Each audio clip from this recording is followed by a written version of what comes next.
What's up, y'all? It's Mike Holloway, winner of Survivor Worlds Apart, and you're about to listen to a podcast with two best friends that love to talk about the game that we all love, Survivor. So sit back, grab a Dr. Pepper, because I'm 155,000% sure you're about to love to listen to Dwayne and Dave. Take it away, guys. Welcome to the show. I'm Dwayne. And I'm still David.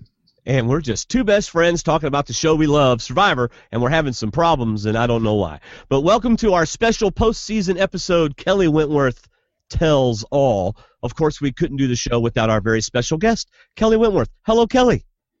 Hi, Dwayne. How are you? Well, I'm doing better. I think she's a little nervous to talk to you right now. Maybe so, because I don't know if he's going to restart, and I also know there's a special surprise he wants to show me, so I'm afraid. No, you should be. Oh, no, I bet it doesn't even work now because I had to switch. Hold on. Oh, good. I don't want a special surprise. Well. All right. Well, before we get on with the show, thank you, Kelley, for coming on the show. It's awesome to have you. Thanks for having me. I'm excited. Yep. We have two new D&D patrons, Nina Porsche, who, of course, played Survivor, and Stephen Pickett. So they, for the price of a drink a month, are supporting D&D. Thank you very much. I hear you and David have conspired behind my back, Kelley. I don't think we really went behind your back necessarily. Mm-hmm. I think we just had a conversation, and it evolved into something. Mm-hmm. I think Dwayne's been watching too many court cases, and he thinks he's going to prove something here, but it's not going to happen. Well, okay. Oh, Kelley, get your overlay back up again. Oh, no. How did that happen? I don't know. I really don't. We're just having all kinds of issues. I'm sorry. Okay. I am going to make this work. I'm just a mess over here. Okay. I don't know how I think you messed up my overlay. Oh, it's okay. If you figure it out, just make sure you have the custom overlay button. There you go. I know. I'm quick like that. All right. I got it. So anyway, I have countered.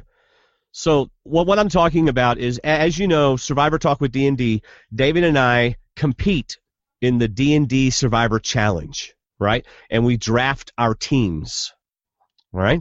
And so David and myself, last season, Kelley's season, he was with Andy Baker and I was with Steve Helling, and I won.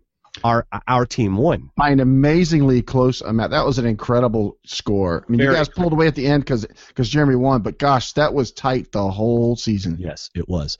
So this season, without shut up, David. But the real question is, how many points did I get you, David?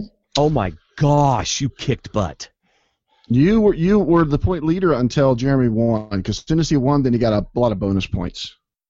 So, but until that point, it was you and Spencer, actually. I think you were still ahead, and then Spencer was Yeah, Kelley left us. She doesn't care anymore.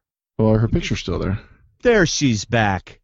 Sorry, guys. I don't know what happened. Why do you keep leaving us? I switched Wi-Fi. Oh, that will do it. No, but I thought my Wi-Fi was. I have two different Wi-Fis, and the one wasn't working. Oh, okay. Sorry. Right. And when that happens, your overlay kicks off, so get your overlay. I am already on top of it. You are good. Okay. Forgive me. Does anybody else just want to start over? Hey, the final total, to answer your question, I know he's still going on. Jeremy ended up with 234 points because he got 64 in the finale. Yeah, exactly. But you were in second with 229, and you didn't even win. Pretty good for not making it to final 5 points. 5 points behind the winner, and you didn't even make final 3. Exactly. Well, the best way to make final 3 is to be a goat. Yes. But when it comes too early. But when it comes to the fantasy challenge, when you pick a friend as your number one, it comes through for you. So I just wanted to make sure we get that out there, which is why she's going to be my partner next season in the draft challenge. So next season, for season 32, we're drafting again, and David and Kelley will come up with their own team name. And I have picked as my partner Dan Foley. Has he said yes? He said yes. Oh. So, Kelley, you have to come on a show with Dan Foley and us. Well, that's fine. I never had a problem with Dan. All right. Well, you didn't play with Dan, so if you played with Dan. Oh, boy. It could be a long night. Yeah. Well, anyway, so many are watching and chatting on our live page, stwdd.com/live. We will do all of our questions and answers, all of the listener questions at the end after we talk about the whole season and stuff. And then, so if you're in the chat room, don't ask them now, ask them later, and we'll get all that taken care of. All right, well, let's get to my gift. I have a gift for Kelley, and then we're going to talk. Oh, no. We're going to talk. All right, so this should work. And you remember, Dwayne, that I said I don't like gifts, right? Well, okay. She just likes opening P.O. boxes, but otherwise she's boxes from her. She doesn't mind that. Exactly. Right. You can't see anything on your screen, right? It doesn't show a YouTube video? No. All right, I thought this might happen, so I'll just play it. But I made you a YouTube video. Wow. All right, so instead I'm going to just have to play it. So here it is. So it's just audio. This will be, but I will post a video for you to share with all of your friends. Oh, gosh. The Okay. Kelley song, rewritten by me, Dwayne Stroud, from Survivor Talk with D&D. Oh, wow. To you, Kelley Wentworth. Oh, my gosh. Oh, my gosh. Kelley, my friend, you were on Survivor. When we watched you, we felt fine. You fought near the bottom and hid idols near your bottom. Oh, my God. You made this season worth all our time. Oh, my God. Kelley, Kelley, Kelley, Kelley, Kelley, Kelley, Kelley, Kelley, Kelley, Kelley, Kelley, Kelley, Kelley. Oh, my God. Because you're Kelley, Kelley, Kelley, Kelley, Kelley, Kelley, Kelley, Kelley, Kelley, Kelley, Kelley, Kelley, Kelley, Kelley, Kelley, so fine. Oh, my gosh. Fine, fine, fine, fine, fine, fine, fine, fine. Fine, fine, fine, fine, fine, fine, fine, fine. Oh, my gosh. So fine.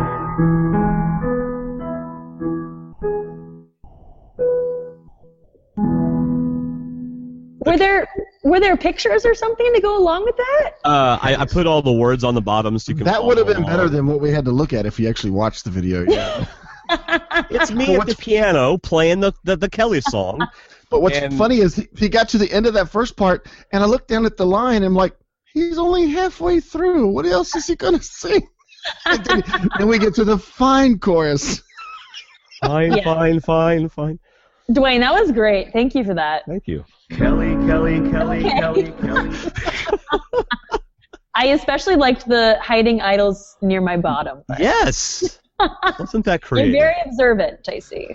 That was good because bottom rhymes with bottom. That was really good. Yeah. I know. Yeah. Very creative, Dwayne. I like that. Thank you. Well, you know, we've in the last time we had you on the show, last couple times, we've always referenced the Kelley song. I know. So I thought I'd write my own. I think it was perfect. Why give Woody Harrelson all the fun? You got the only song this year, Kelley, so you should feel honored. He did not write one parody this season. Mm-mm. That's amazing. I feel super special. Okay, so getting on the show. Okay. Were you surprised? Well, what surprised you about the process? And then were you surprised that you got on?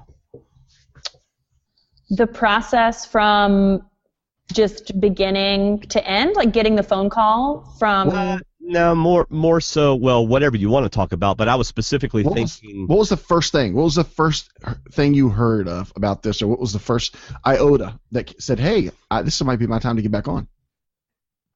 Well, I think the thing for me is that when I played in San Juan del Sur, when I was voted off, I wanted to go back immediately. There was no question in my mind I wanted to play again, and I didn't think I would ever have the opportunity, so the fact that I was able to go back and that the fans voted me in, I mean, that was the coolest part about the entire process.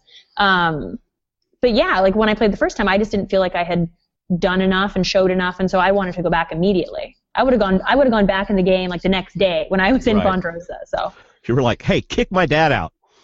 No, I love my dad. No. And I just want to set the record straight.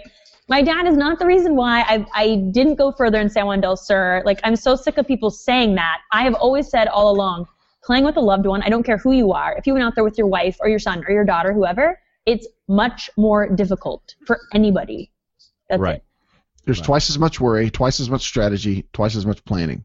Exactly. Yes. So when you got the call, were you all in? You were like, okay, I'm going to make sure I get on this time. Yeah, absolutely. So they called me, and there was no question in my mind. I was not super pumped up about the fan vote because I just knew it would be a lot of work, especially for me, because I was not a shoo-in like Joe or Spencer. I mean, they had to do no work. Like I essentially was playing the game for like a month before I had to go on the show. Right. And it was just a lot. Like, it was a lot. So, but I was all in. I mean, I wasn't not going to attempt because I felt like that would be my only time probably to ever go back on the show. So who was the first other candidate to contact you? Ooh. You remember the first one? You might have had a flood one in the first day that it got public, but... That's the thing. I don't know, because I feel like there were people that I had already kind of been in contact with on social media, just because when you're in the Survivor community, like, people reached out to me this season and said, hey, like, good luck and all these things. So you kind of just touch base with people regardless, because we all went through something that no one will understand unless you play the game. Right. So I can't think of one specific person that like reached out to me first and was like, hey, like, we're going to do this. And I never had a solid alliance with anybody because there was no way to know who would even be on the show. Yeah. I mean, like, you can't be campaigning and worrying about getting on. For me, I was just worried about getting on the show. So you said yes to everybody that called. That's the thing. Yeah, right? I know. My phone was just ringing off the hook. Everyone wanted to work with me, the girl that made it 5 episodes. Yeah. Hey, Kelley, now what season did you play on again? Oh yeah. Okay. Yeah. Oh, wait. No, you're probably not even going to make it, so I don't want to talk to you. No. Oh, I thought it was the other Kelley. I'm sorry. Yeah. Oh, sorry. Never mind. Wrong Kelley. It is pretty cool that you it is pretty cool that you made it on, especially considering you didn't make it very far. You didn't have the name. You didn't have the reputation that a lot of people had, just like you said. But I think everybody's glad that you got on, for sure. I hope so. I said it in my Ponderosa video that I hope I made the fans proud, because it meant a lot to me. And I've always been super active with fans across all social media because it's fun for me, and I appreciate all of them. So going out there, I really wanted to make sure that I made the most of my second chance, and that's what I did. You've got the Team Wentworth shirts. Have you started selling the "Who Knew Drew Christie Was Right" T-shirts? No, I'm not going into the T-shirt business, you guys. Come on. Honestly, those shirts that sell, I make like $1 off of them. Like, it is not, I'm not becoming a millionaire. And I only made those because I posted a picture and people were asking for them. Like, it is not a career. So I'm sorry. No other shirts are coming out from me. No, I'm sorry. You're not going to start your own shirt company? No. Oh my gosh. No offense. No. No offense to anybody else. I feel like I need to cover my bases here. I didn't mean anything negative by that. It's not my passion in life. So gotcha. No, I would not be starting a T-shirt line. Okay, so the night of the finale. Yeah. And they are announcing who's on the next season, who's on Second Chance. Mm-hmm. Did you go through? I think I'm on. I'm probably not. I mean, did you have to go through all that, or were you confident, or what were you going through that night? It was really weird because I kind of didn't get my hopes up throughout the whole process, because I felt that if I made it, it was meant to be, and if I didn't make it, then I would just go back home the next day and kind of like Survivor would probably be done for me, and I would move on with my life. Right. And it's really weird. I was actually really calm when we were sitting there, and I saw who I was with. I saw it was, what did Prope say? Like the 4 pretty girls or something? Yeah, like that. We have all the other women, and then we have the 4 pretty girls. I feel a little awkward right now. Like this, come on. But he said, it was me and Michaela and Natalie and Monica. And when he said 2 of us, I just felt like I had a good shot only based on what I had seen on social media and people tagging me and people that had said they were voting for me. So I felt okay. And either way, I was okay with it. And because you were prettier than them is what you were thinking. Okay, no, whoa. You're trying to get me in major trouble right now? No. For the record, I did not say that at all. But I was like the only blonde, so I thought, okay, they have to have the choice. You even told us that, I don't know if it was chatting or on our show, look, there aren't that many blondes, There were none, except for Abby those that are, they're not even natural blondes, so... That's what I'm saying. Obviously, I'm getting on the show. So, okay, well... we were joking around about it. Yeah, no, yeah, you're right. I remember that. I think it was in a chat, but it's funny because you were sitting 1 of 4, and he said 2, when Troyzan was sitting 1 of 3 with Golden Boy 1 and Golden Boy 2. Yeah. And he said it was down to 2 guys, and he's like, he was ready just to get up and walk out then because he knew he wasn't going back. Yeah. That whole process was heartbreaking, though, because I remember sitting on stage with everybody else, and I was so excited. But then I looked out, and I saw, T-Bird and Shane and just these other people that had been waiting a really long time. Right, and my heart broke for them because I was so excited. But I can only imagine what they had felt and how I would be feeling if I was still sitting there and having to... Yeah, who were you most surprised was still sitting out there? That's the thing is I didn't feel surprised really by anybody because I didn't know how it was going to go. You don't know who all is voting. Mm-hmm. I mean, like I said, there are people that I thought were shoo-ins, but you have no idea. I guess everyone thought they were surprised by Shane, but to be honest with you, I feel like he was on such an old season and that these millions of people who watch probably didn't remember him. Right. Not that I have nothing wrong with him. I'm just saying that I think people who really love the show, who are big fans, voted for him, but I don't know if like the general public who is voting voted for him. Mm-hmm. Right. So then you get on a bus, and then they say, okay, now what? Yeah, we got on a bus and went straight to Cambodia. Yeah, Yeah, they got on the bus, drove around the corner, said, all right, get off the bus. We got stuff to do. Yeah. Well, she didn't return my text, so obviously they took your phone. Oh, she returned mine. Oh, said, it's my last chance to talk. So. But yeah, actually, David was my last phone call. I told him to contact my mom and my dad. So when I got back from Cambodia, he told me that he did deliver on that promise. Nice. So thank you, Dave. So she had to agree to be my draft partner when we came back. Nice. Yes. Nice. So tell us then, what are some of the behind the scenes of getting, like, from when they marched you on the bus to when you went out to Cambodia? Yeah, so we were on the bus, and we actually, they did some filming on the bus, which they ended up not using, obviously, because you didn't see any of it. Right. But I think we went up and down the same street like 10 times. I was like, okay, I can't even talk to anybody. I'm so excited we couldn't talk to each other. It was, we were so excited we made it on, and yet we had to pretty much contain all of our excitement. Then we went back to the hotel, and we were in LA for a couple of days doing all that press stuff, which you guys ended up seeing came out before the season started. And then we flew off to Cambodia and did all the usual pre-game stuff you have to do. It ended up being a long time, longer than I remember it being in San Juan del Sur. So we were all ready to go once the game started. Was it delayed as well? Another day. Yeah, did they tell you one day and then it got delayed or something from weather or something else? Or no, it didn't get delayed. I just think because we did the extra press in LA before leaving, that's why it ended up taking so long. Yeah. Yeah. Okay. So pre-game alliances, what are you willing to tell? Wait, I feel like you're trying to Jeff Varner me right now, and I do have a big mouth, but it's not quite on his level. So he laid it all out there, didn't he? That was so funny.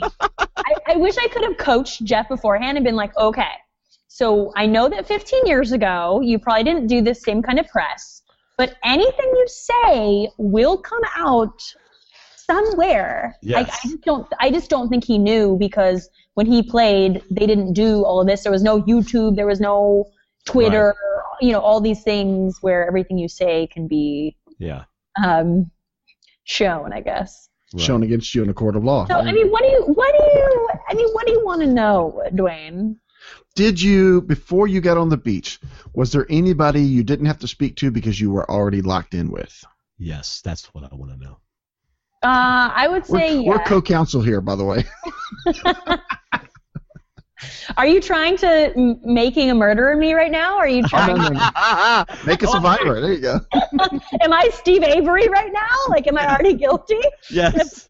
But guilty I'm not. Proven innocent. That's right. I am planting evidence as we speak. Turn your head. Don't watch. There's a fob right behind you. Be careful. I'll find it in 4 days. Okay. That's right. Yeah. This is the 12th time I'm asking this question. This time I will get the answer, because I will place it there. Are you sorry, Kelley? Are you sorry? Are you? Come on. Never. I'm not happy if you're not sorry. I'm sorry. I'm sorry. Oh my gosh, you guys. Okay. So you just said yes. There were some people that you were like, I don't have to talk. Did they end up on your tribe? Yes. Do you want to tell us who they were? No. If you don't tell us, you better not tell any of those other guys. Listen, I haven't to date, so some secrets will just have to stay with me. Oh, believe me, I know about that kind of stuff. I'm sure you can guess. I'm sure it's not hard to figure out based on what happened in the first episode. All right, there you go. We're just going to let that go. Let's put on our thinking caps. Mm-hmm. Go back to episode 1. Yeah. You'll find your answers there. Okay. By the way, I went and watched your discovering of the idol clue again. Oh, yeah. That was such an amazing, you weren't on my fantasy team, so I was cheering for you as your friend. Okay. David was cheering for you as your friend and as fantasy team player. Yes. Yes, he was. But way to go, Kelley. Just bravo. Oh, thanks. What was fun about watching that? Just the way that I did it, or what? Or my excitement when I thought it was an actual idol? Oh, yeah. And I think, I kept checking to see if my TV was on mute, but no, you were just talking. Yeah. Because they had to keep bleeping out all the excitement. It was so exciting for you. I couldn't believe it. I couldn't believe it. I was shocked. So how long? Because was it a good hour before you found it, or was it pretty quick? Well, and I've had this question asked before, and I can't say it was, an hour until I found it. Basically what happened, I knew that the only time I would be able to go out and look for the idol was the first day when I was gathering stuff, because anytime you leave camp after that, people are suspicious of you. You can never go off by yourself. And so I went out at first, and I think it was maybe Abby and PG, or maybe Abby and Shireen. I don't remember, but I think 2 of the women came out with me to start. Yeah. Yes, Bracelet Gate. Abby and PG were over there fighting. Right, exactly. That's when Bracelet Gate started. No. So they started coming out with me, and I was like, hey, they're going to start building the shelter, but we need to gather the items for the shelter, like the palm fronds. We need to start getting coconuts, firewood, whatever. And so no one suspected anything, because someone has to do that. Right. And so we started going out, and I remember, because you start out right by camp, right? You're like, oh, there's 2 palm fronds, and I'm going to walk them 20 feet. Mm-hmm. And so the girls went with me the first couple times, and then I think they were like, nah, we're going to start weaving the palm fronds. I'm like, yes, okay, perfect, right? So then I started going out by myself, and you're getting further and further away from camp. So when you come back with something, you're saying to the other people, oh man, it's just like they're so far, and I'm having to bring stuff back. So I think actually looking for the idol clue, I think it was maybe 15 minutes. Yeah. But going out and getting the supplies was at least 2 hours. Yeah. Maybe more than that, maybe 2 or 3 hours. How many trees did you check? How many odd trees did you check before you found that one? Wasn't it a tree cove or something? That's the thing, is the space that you have, the beach is so long. And so I just kind of started walking up and down the path. I was just kind of just poking around. I don't know how many I actually looked in, but then I just looked in one, and it was literally just sitting right there. Mm-hmm. It was so crazy. And I looked, of course, I think the tree was kind of by tree mail. Mm-hmm. It was kind of in a spot that was, I mean, it wasn't obvious by any means, but it was by a certain thing. But they wanted you to find it. Yes, they want idols. Yeah, right. They wanted me, of all the people, right? Well, they wanted somebody. Right? No. They wanted the blonde. They wanted somebody, right? Right. I actually know what really happened. Oh, boy. Ooh, Dwayne, give me your theory. Okay. So Kelley says to the cameraman, look, I'm here, you're here. No, I'm just kidding. Look. She goes to the cameraman. She goes, look, do you want a bonus check? If you want a bonus check, then you get the shot. The only way you're going to get the shot is if I know where the idol clue is. So walk, buddy. We struck a deal. Yeah, I'm going to plant some evidence. The police are coming to get you for revealing that information. Ah! Can you hear that? That's right. Yeah. So, but did you use the Malcolm technique where you walk down the path and step off, and the cameraman puts his camera down? So you get back on the path and you walk a little further, and then you take a right. He keeps his camera up, and you keep going, and then he puts his camera down. Then you get back on the path. I should have done that. No, but here's the thing: is that I had said when I was going up by myself, I said I'm looking for an idol. Right. So they knew, so they were following me all over. Whoa, there's something going on outside. Can we get them singers because they're not singing yet? Yeah. There it goes. Well, really good. And then, of course, then they sit you down so that you can read it, and you find out that it is go ahead. I see your hand.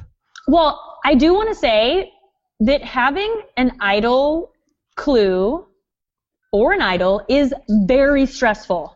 Oh, I bet. So it's very exciting, but as soon as I found out, that's why I stuffed it in my pants right away, because I was so paranoid that someone would come walking down the path.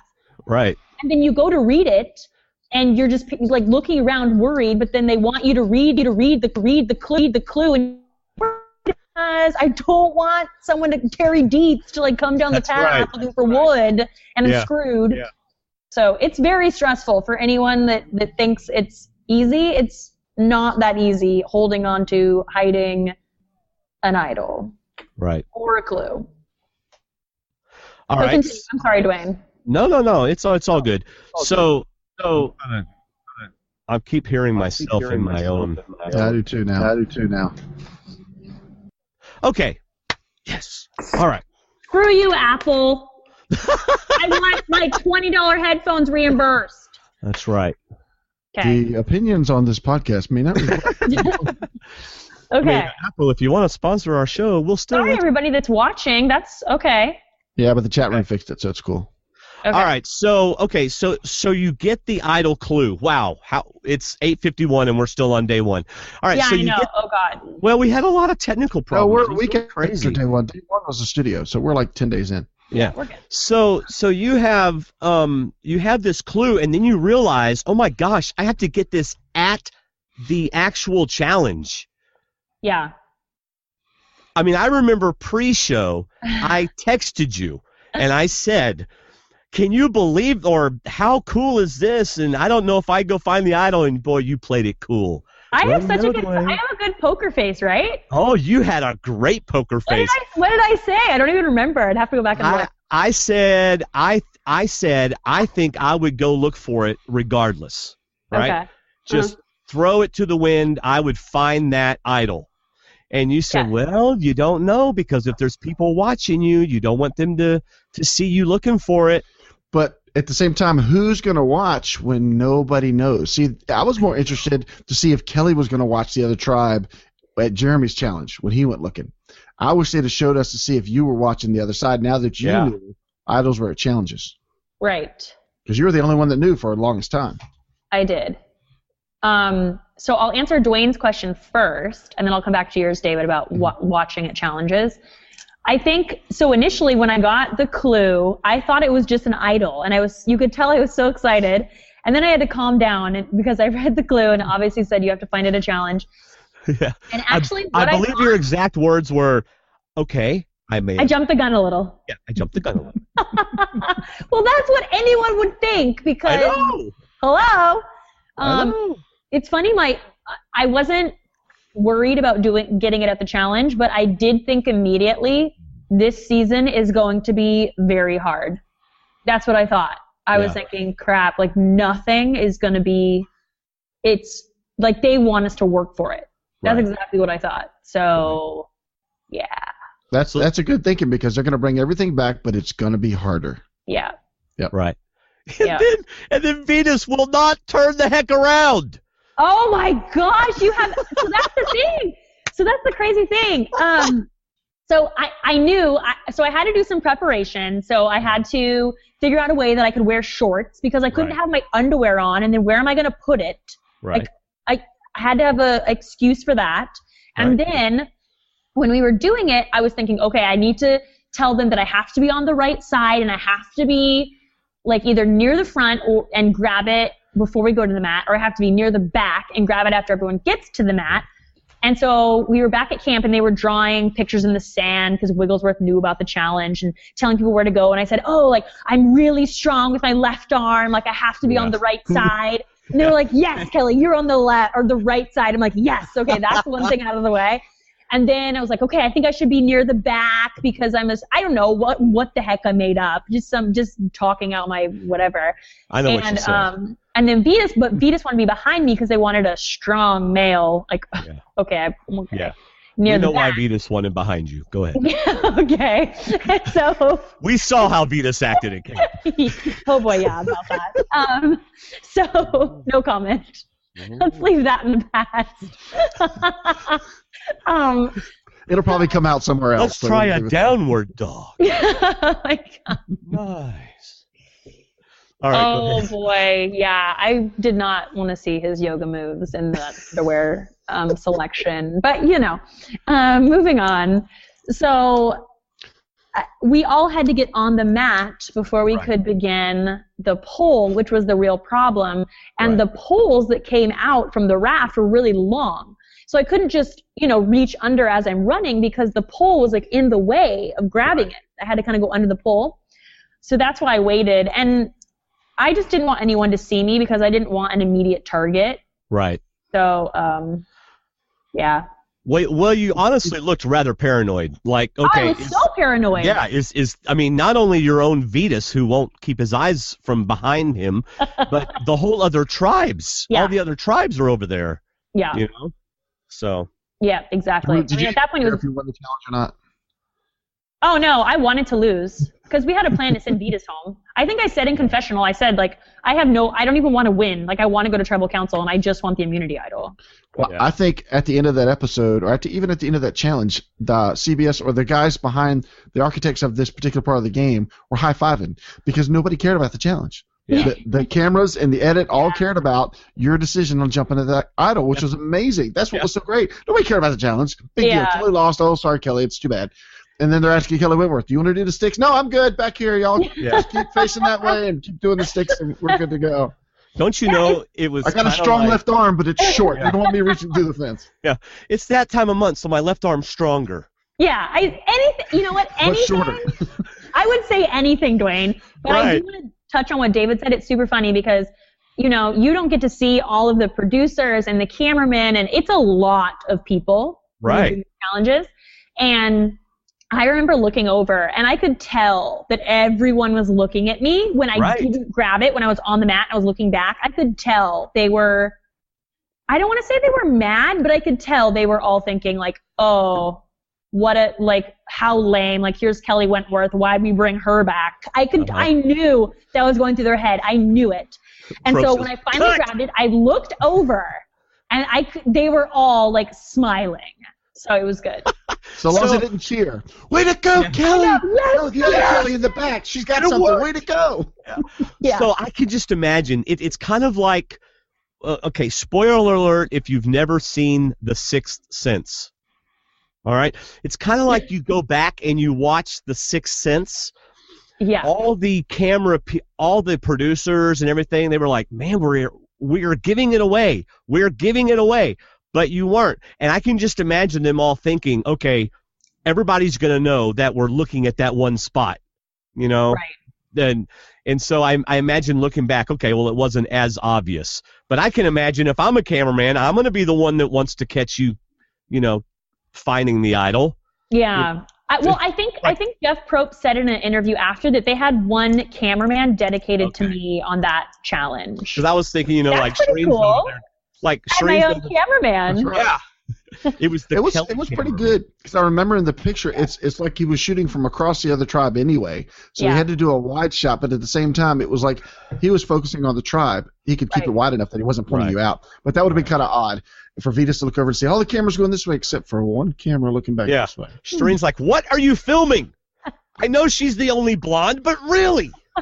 So were you worried that if you stepped off the mat, the Probst would go, Kelley, get back on the mat? Yeah. Yeah. So that was fun. That was cool. Okay, but. Yeah. And I'm not talking about where you hit it, but then it's all of this. Well, that you put it in the back of your pants. Yeah. Right. And then I moved to the front, to the side. Okay. But your pants were so tight. How did that work?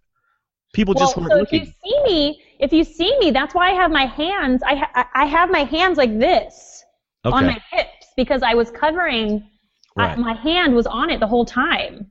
Okay, but you don't even get to look at it until after you vote somebody off. Yes!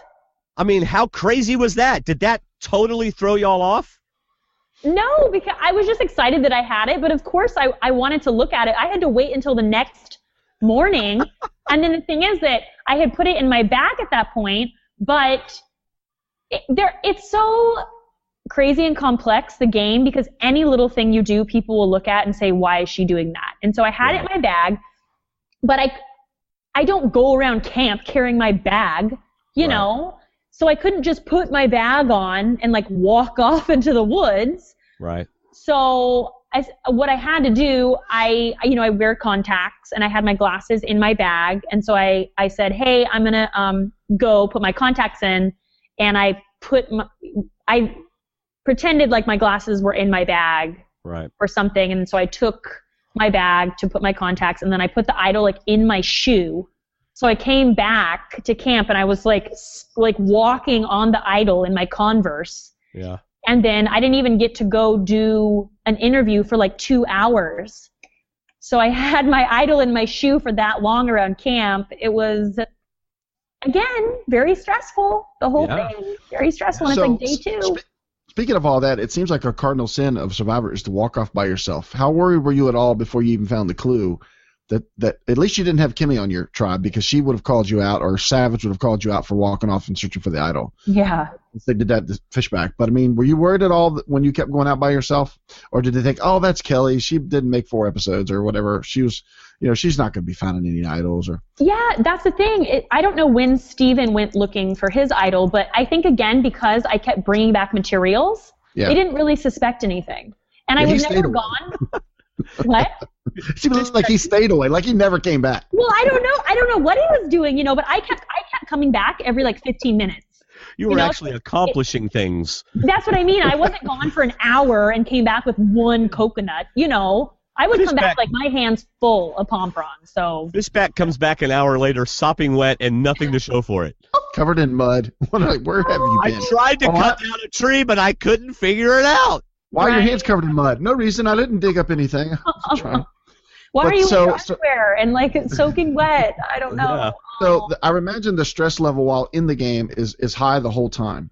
So after you're leaving the challenge, which you probably didn't even care that you lost, your mind was in another world. Yeah. Did the stress level come down any at all? Did you get any relief about having that idol in your pocket, knowing that you just had the first advantage in the game? How did that feel, walking away from that challenge? Yeah, it was amazing because I had all this stress and I was so paranoid, and you saw that whole scene when I was trying to get the idol. I mean, I don't think I've ever been that stressed in my entire life. And so then when I actually had it, I didn't care that we were going to tribal. It just was like a weight off my shoulders, and I had added safety. Right. So it was, I was the best, it was amazing. It was kind of funny because you were the only person on your tribe that wasn't upset. Yeah. I don't think other people were upset. I think there were some people that were happy. They were just consoling, Wigglesworth, and then Kelley said, yeah, sorry about that. Good job. Okay, let's go. Yeah, it's okay. I know, I'm like, it's okay, Phil.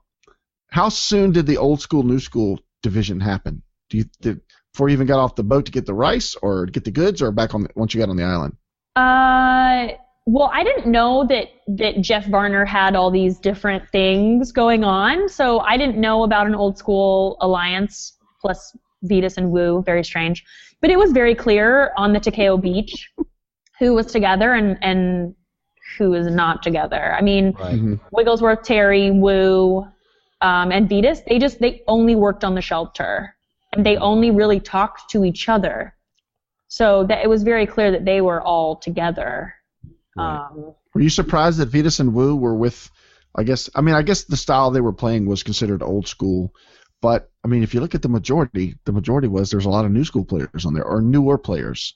I don't know. I would have thought it would have been a seasonal divide more so than an old school, new school style of play. Did that surprise you at all? Or if Vetus had walked over and joined you guys, would you still have voted him out? Well, I think that Vetus at one point did try and connect with me and connect with the other people, but it was very obvious who was with who. Mm-hmm, and the thing with Vetus, so at one point, I remember we're in the water, and I don't remember who it was. I think it was me, Spencer, Vetus, PG maybe. I don't remember the exact group. But Vetus is sitting across from me in the water, and he digs down in the water and pulls up a handful of sand.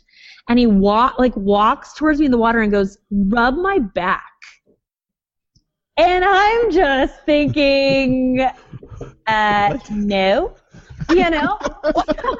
I was like, it just was, and I couldn't say no. You're like looking around. Okay, like rubbing sand. And Wait, you actually did it? I did it, because what could I say? Like, no? So now every guy in America knows. Just approach her and ask her to rub your back. She won't say no. No, in the game of Survivor, I could not say no on day, 1 or 2, but so that kind of started my feeling of, it just kind of weirded me out, and I wasn't really down with what he was bringing to the table. So no offense, Vetus. Just awkward. It was super awkward. Yeah. So. Wow. Yeah. That's my story of the night right there. You're welcome, America. Let's see, how can I get Kelley to rub my back? I'll pick up dirt, and I'll approach her in front of all these people. Wow. Yeah. So that happened. Wow. So before the first tribal council, sorry, one more question. Before the first tribal council, who was your tightest conversationalist? Who's the people you talked to without hiding anything or bluffing? Was there anybody like that yet? Yeah, well, at that time, I was, I felt very comfortable with Varner because I didn't think people would suspect that we would be working together. Also, I was fairly close or felt comfortable with Shireen and Spencer. Mainly because, like I said, like Terry, Wu, Vetus, and Wigglesworth were super tight, and they didn't really let people in. It's hard to explain. So I felt like I was able to have strategic conversations with Shireen and Spencer over some of the other people out there. Do you think it helped that you didn't have as long a resume as like Spencer did? Because Varner said, like the first episode, he really loved Wentworth. He wanted to work with Wentworth. Yeah, I think it helped that I didn't have a big resume going in. I mean, obviously no one targeted me immediately and didn't think that I really was going to do anything. But I think that the air quotes old school alliance was very intimidated by the fast-paced play of the air quotes new school alliance. Yeah. Even Varner himself, I think, was overwhelmed. Yeah. Well, I mean, just look at you. Just watch that episode and watch Shireen. I mean, she was freaking Varner out. Yeah, exactly. Exactly. Yeah. So really, one thing I noticed about, and I don't know, David, we'll just kind of play this by ear, but I'm kind of like an overview of the season. You never really were, and correct me if I'm wrong, it's almost like you were always scratching your way up to the top. It's like you never were in control Yeah. I mean, in fact, even one time you were saved. I think Joe saved you once, but it just felt like. Even I saved Joe? No, I think he's saying that Joe may have let you kidding. know. That, I was kidding. Yeah, okay. We didn't go to tribal that night, so I know what you're talking about, but yeah. Yeah, okay. Well, anyway, it just he was going to bat for me at that time. I know what you're saying. Right. Yeah. It just kind of felt like you were. It's not like somehow Kelley Wentworth makes it through this game with, and all honesty, without being a goat. You were in no way a goat. Yeah. All right. And yet you fought your way through this entire season and made the right moves at the right time. And really, I mean, it was, and I know I'm biased, but it was fun to watch someone in your position play the different people that needed to be played and handle yourself through the entire season. And, unfortunately, people do take goats to the end, and so you don't get to go to the end. Yeah, well, I'm glad that you appreciate that and that hopefully people saw that. And I know I was honestly an underdog in the true sense of the word. Like, literally, the only vote that I had any sort of control of with other people was the first vote against Vetus. Yeah. And after that, it was just a combination of things. It was, Varner wanting to target Spencer. So then, we got out Shireen, and then that kind of got rid of my alliance that I had at that time. And then after that, I mean, really the big problem came when we did the first swap, and Angkor had 4 Takeo and got rid of Takeo because at that point I had no numbers ever. Right. And so that's really when it started that I was I was on the bottom everywhere I went because I never had the numbers. Right. Because it's like you never got to rest. Oh no, it was so stressful. Why do you think I lost 31 pounds? I know. Well, not because I wasn't eating. It's because I was stressed out every day. Some people get to go through the game and they're like, I know I'm safe for the next. That was Jeremy this season. No offense. I love Jeremy. Right. But that was him. He was in a cushy alliance the whole time. Right. That's why he obviously wouldn't take you for obvious reasons. But whenever you were in trouble, the person that saved you was usually you, either by idle or by immunity win. So Spencer, the best move he made was latching onto Jeremy. Oh, I know. There were times when Spencer was also playing for the bottom. He didn't have the best thing he did was say, I have no friends over there. I'm looking for new friends. And he got Jeremy.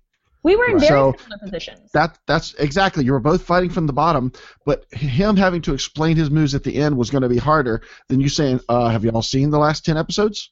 Did you see what I did to be right here at this point? Yeah. So I think that's obviously, I guess Jeremy also had an alliance with him, was going to keep that, but at the same time, Jeremy played it perfect. He could not take the person that had the visual resume. Exactly. So. Well, and you guys, that's why I started crying when I lost the last challenge. Like, I'm not dumb. I knew. I know. I wouldn't have become that visibly upset and frustrated with myself if I didn't know that I had literally dropped a ball and lost $1 million. Right. So. And unfortunately, that's, to me, was the not the downhill slide, but where the season just kind of tapered off. Because with Kelley gone, Jeremy's not taking Kelley. He's taking Tasha, taking Spencer, and they're not going to get enough votes to outseat Jeremy. Jeremy's got too much support on the jury, and he's just in too good a position. Okay, so I just want to go ahead and get this question out here. All right? Because it bothered me. Okay. All right. And I'm sure we'll get to stuff in the middle of the season, but I have a question about the end. Tasha was never even. I mean, it was so obvious that she didn't have to do anything at Tribal Council but sit there because she's going to the final 3 because she's a goat, but they didn't show us anything during the season, during the CBS edit, to show us why she is such a goat, right? So we all know it. We're not stupid. We're watching the same show, and we see she's not worried a bit. She's the GOAT. But why? Why was she the GOAT? Well, and I'm going to try and play nice here. Okay, because I don't want any backlash on Twitter. Well, okay. I'm Okay, over let me it. be- Say that again. Right. Say I'm over it. Well, my let me be my clear. block finger is doing well, guys. So There you go. Okay. Well, let me be clear. I am not trying to get you to say things about her. I'm trying to figure out why did Jeremy and Spencer want her over you? Why why was she considered the GOAT? And I'll explain that. So I think early on in the game, I think Tasha did play a good game. She started out very strong because she was on that Encore tribe, and she and Andrew Savage used Abby Maria to get a Takeo out. That's huge because that would have been me. That would have been like me and Terry Dietz getting out. I don't know, whoever, right? I mean, that's not easy when you don't have the numbers from your original tribe. So I will give her credit there.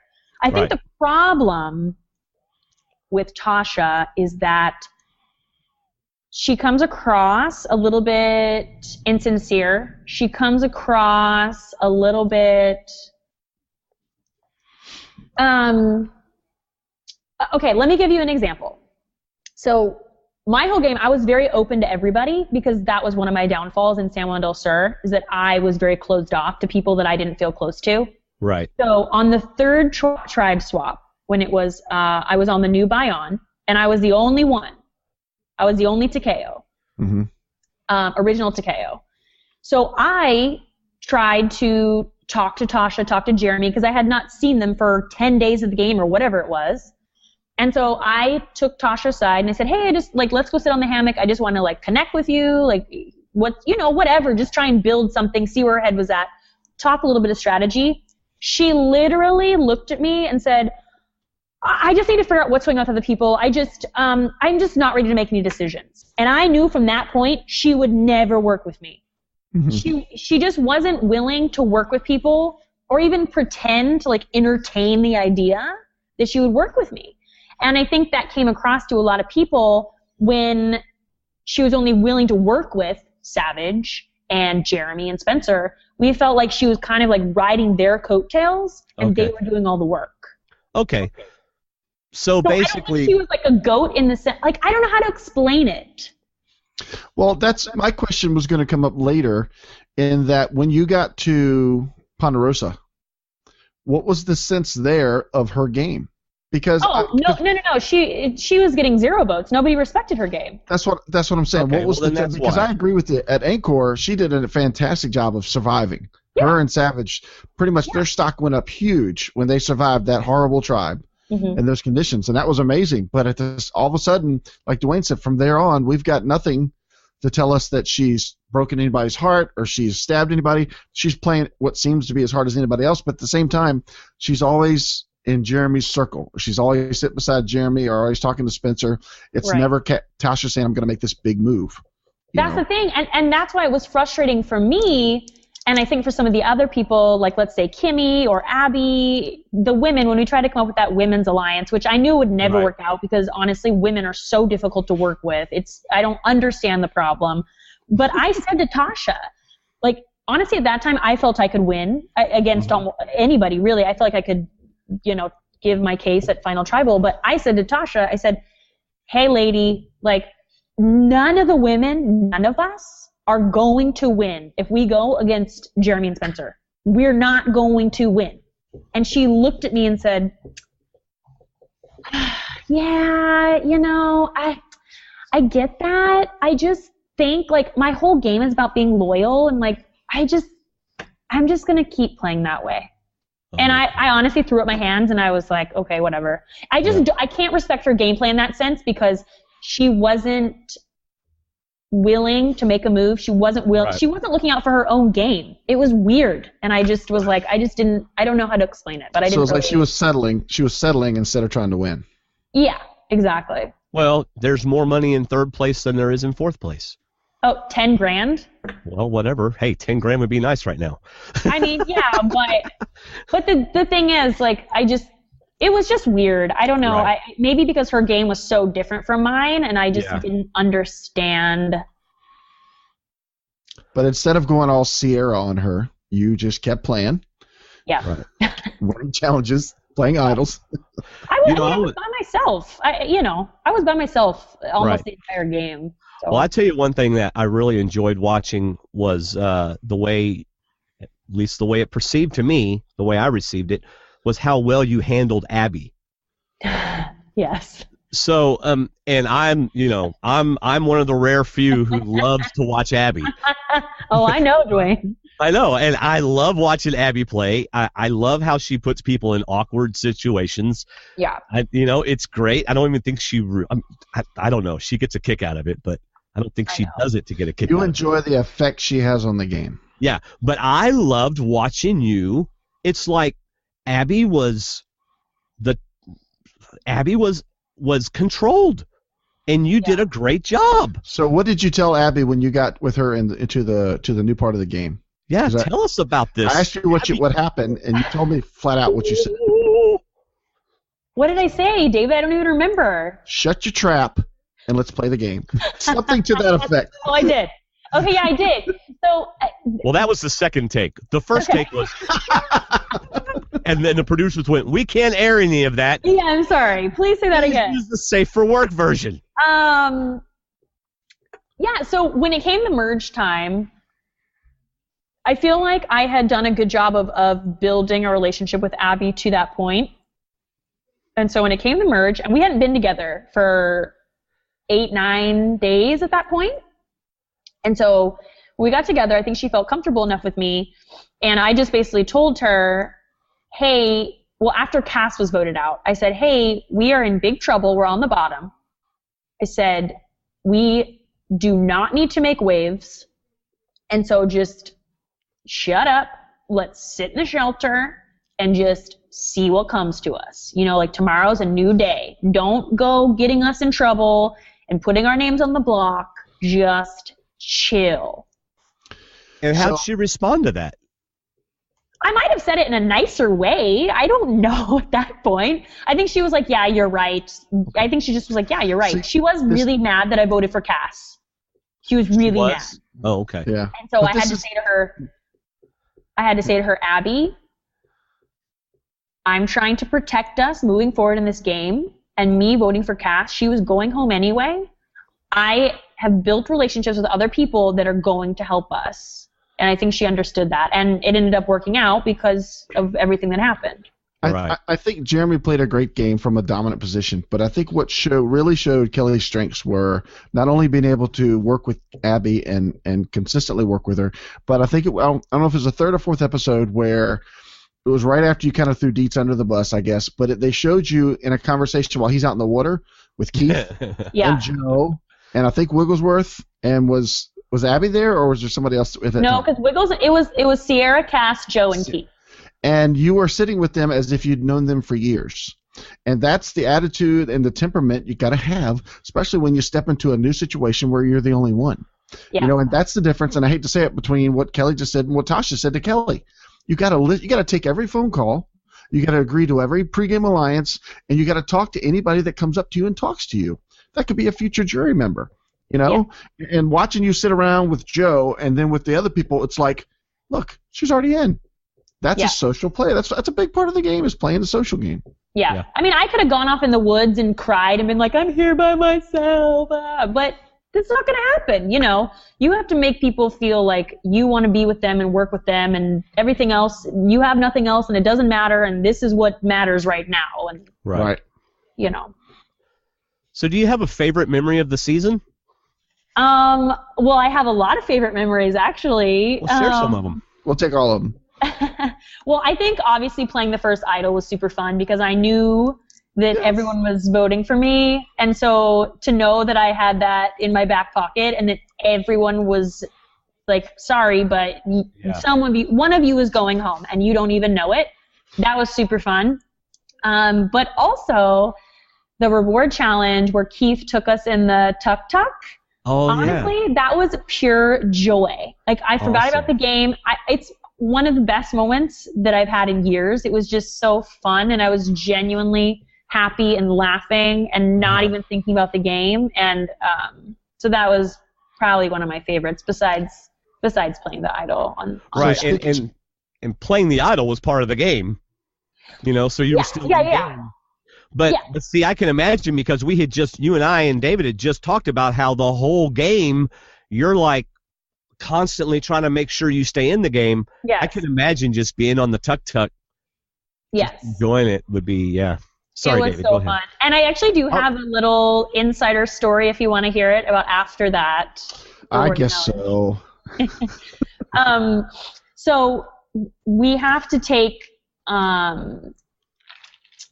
we don't just like walk to rewards and tribal and all that stuff. Yeah. So we had to take a boat, and we had all stuffed our face with bagels and cream cheese and croissants and all this stuff. I think all of us had so much food. So we're going back, and the waves are really bad, and I think there's a storm coming. And Kimmy, what are you doing right now, Dwayne? I'm going to take a picture of us. Go ahead. Okay. I'm listening. Your podcast selfie. So poor Kimmy gets super sick on the boat. She has to use like a barf bag.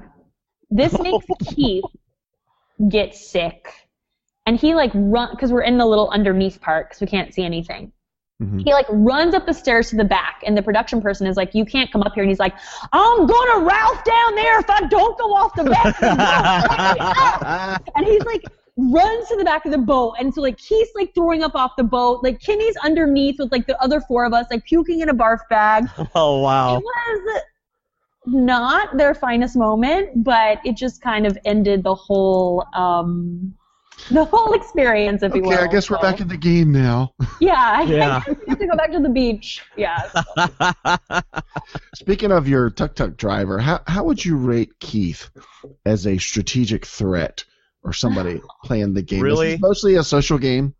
I mean, what did you think of Keith playing with him this time? Well, the thing about Keith, see, I don't want to say anything negative about Keith because I love Keith as a person. He's the most genuine.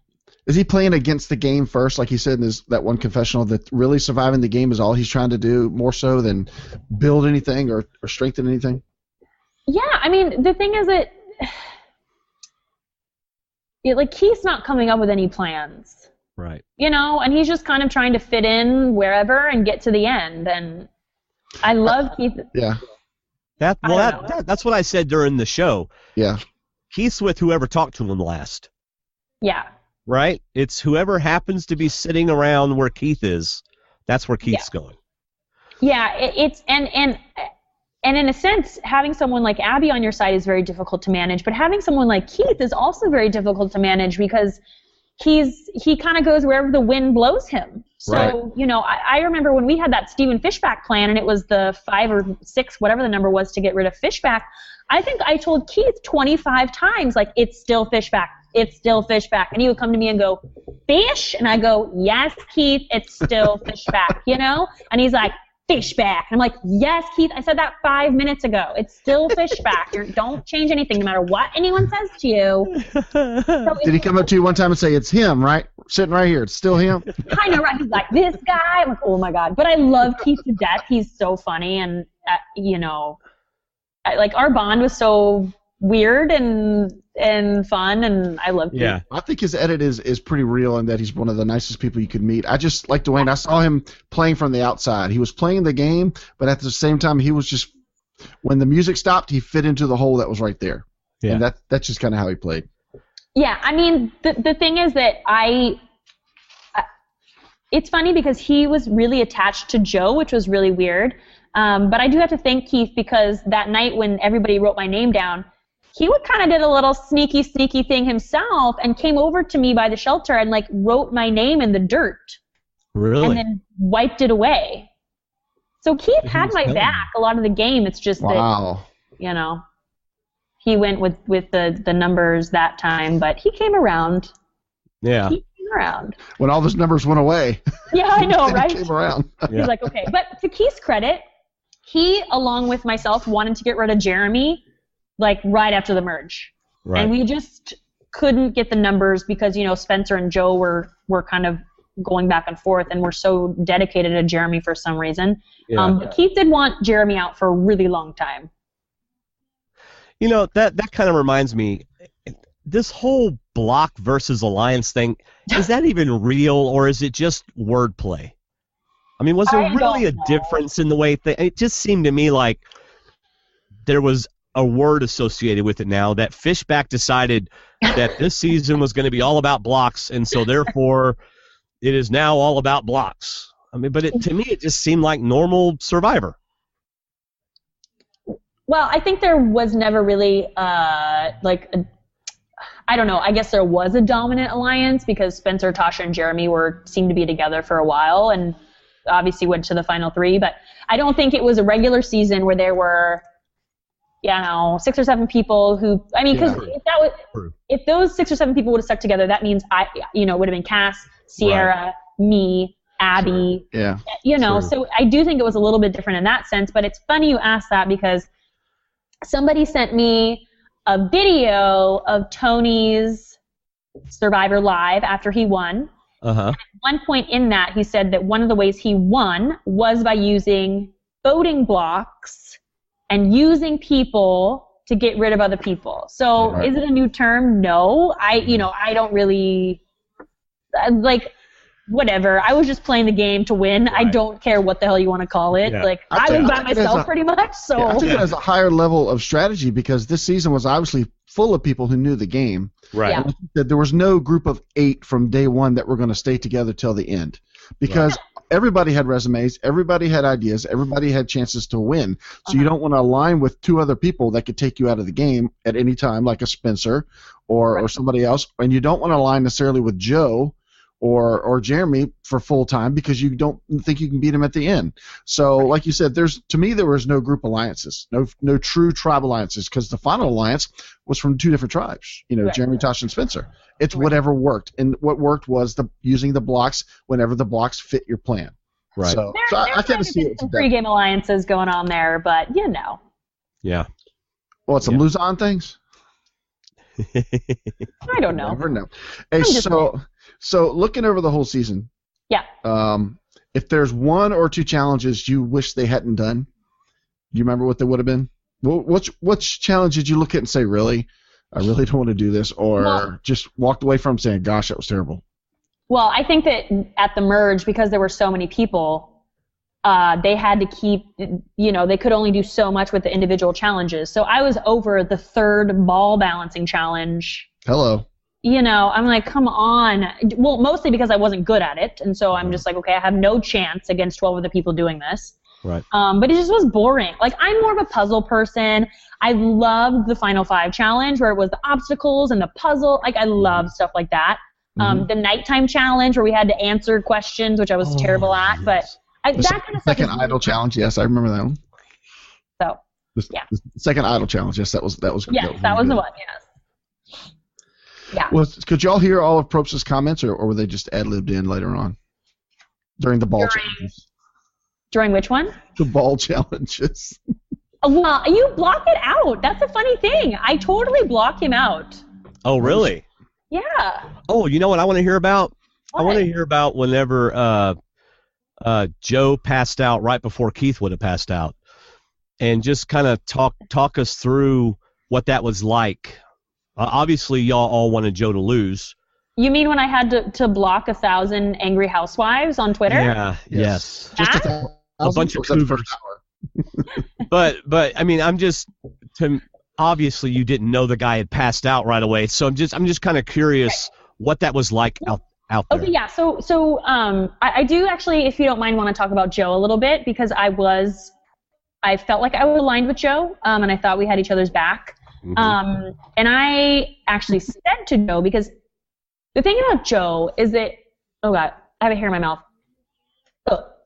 That's the thing about Joe, y'all. He's got hair. Oh God. Okay. Okay. So, the little thing you didn't know about Joe. So the thing about Joe, and he said this to me on the second tribe swap at Takeo. He said to me, oh, I think, you and I will be big threats because we are going to be good in challenges. And he just kind of had this whole thing where, he felt like he was a threat. He kept feeling like he was, people are going to want him out. Right. And I never wanted Joe out. I really didn't. I was honestly working with Joe.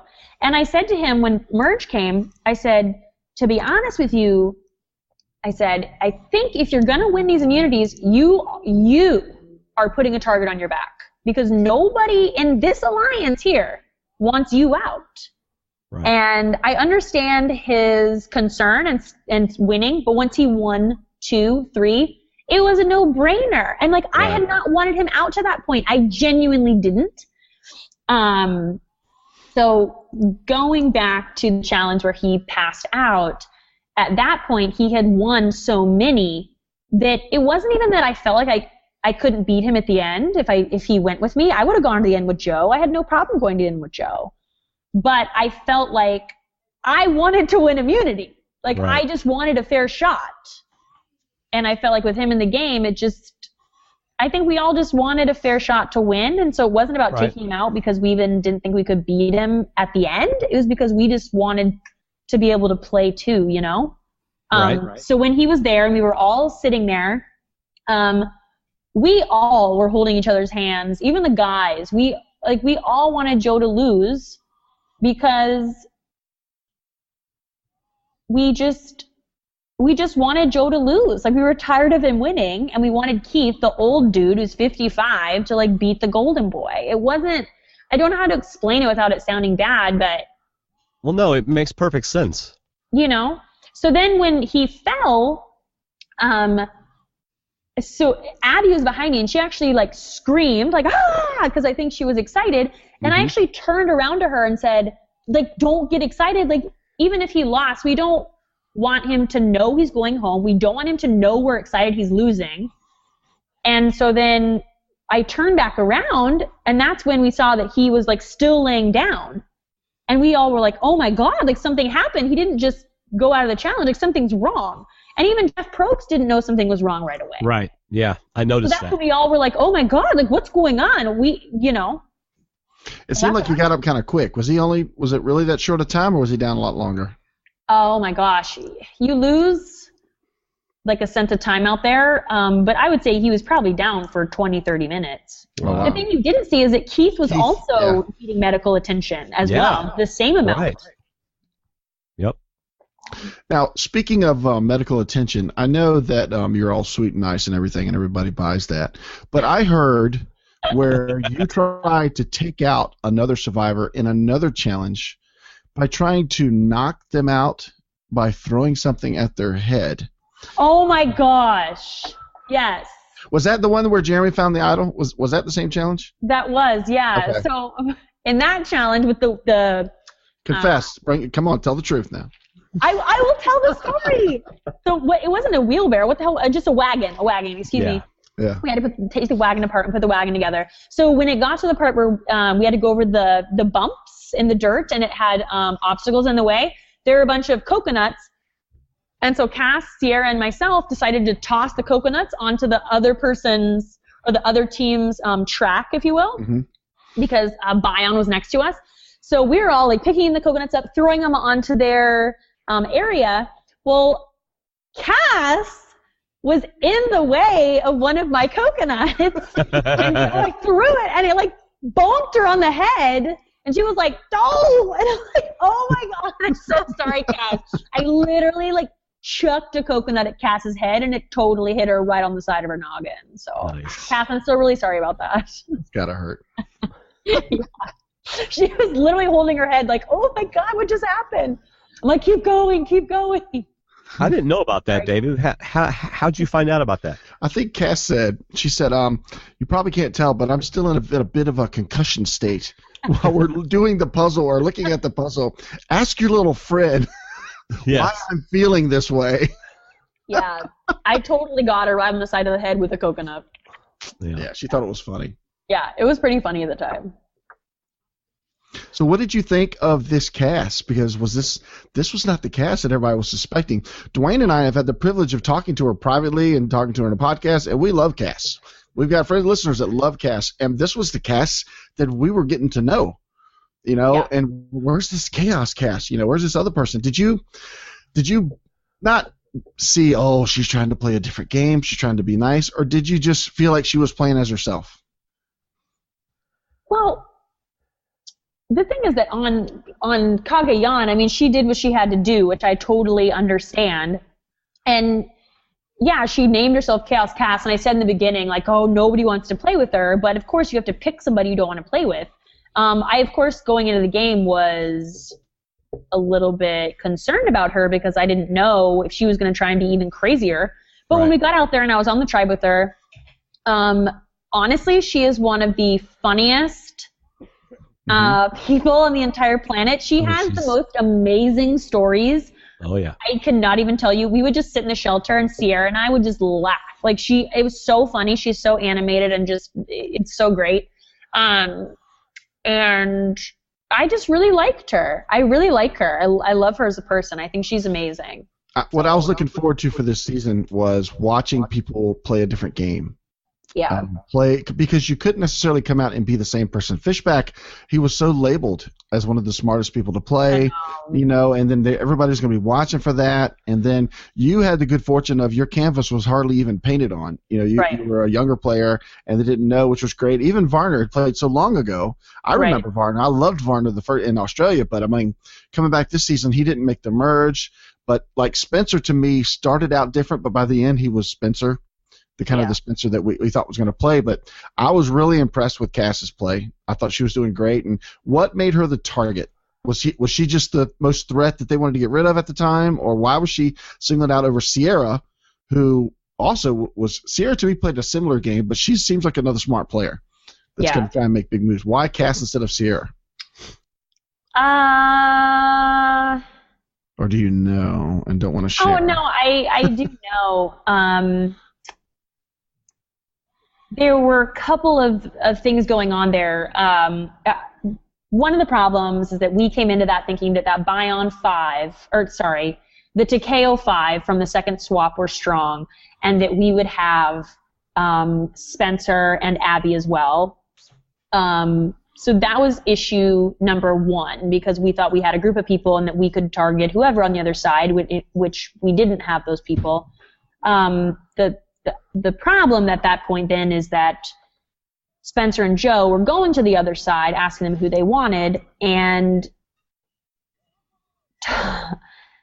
past beef with Tasha and Cass, came up, and unfortunately, some things that Cass said that were not bad at all were taken way out of context and blown up and made her look like she was doing something horrible when she was not.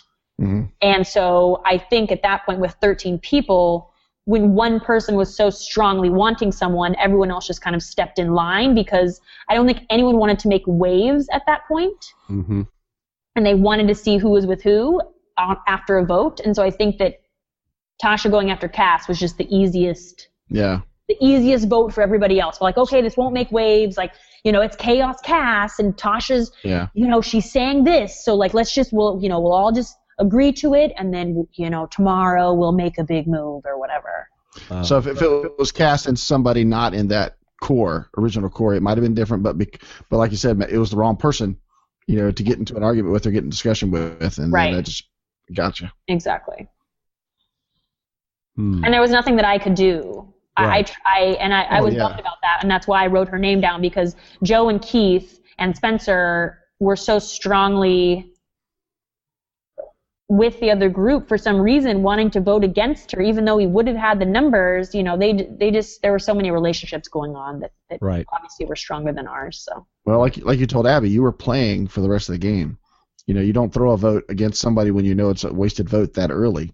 Yeah, you're still playing to work alliances and build new relationships. So it's whatever it takes to stay in the game. Yeah.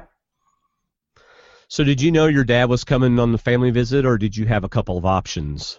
I knew it was my dad. They basically asked if it would be him. So yeah. Well, they want returning players. Yeah, I think also because of our dynamic and everything that happened, I think that was, why they wanted him. So how was the Spencer girlfriend moment awkward, or was it emotional for everybody, or what was that like? I'll be right back. Okay. Go ahead, Kelley. What is he doing? He had to go do something. That's okay. I mean, it was nice, whatever. I remember young love. so cool. You know, like, that's sweet. But I think even if my fiance came out there, I wouldn't have been, like, kissing him that much. It's just, like, gross. Like, I don't know, but whatever. It's all good. That's cute. I'm glad that they found each other. That's nice. Yeah. Well, you know, he finally said, I love you. Yeah. She's like, it took me coming all the way to Cambodia. Oh, God. I have no words. I didn't really have an opinion on it either way, to be honest. So. Yeah. CBS really played up, and, you know, as you go back and watch it, they really played up Spencer's second chance and how he played it differently. And yeah, I know. I really wish they had given Cass a little more credit for the way she played it differently, you know? But they really didn't. They just kind of let it. Yeah, I agree with you. The weird thing about Spencer is that he got this whole edit of change and growth and how he built these amazing relationships, but in the end, he didn't. So it doesn't really make sense, right? Like, I was kind of waiting after the merge the whole time for them to start showing a more, like, villainous side of him, because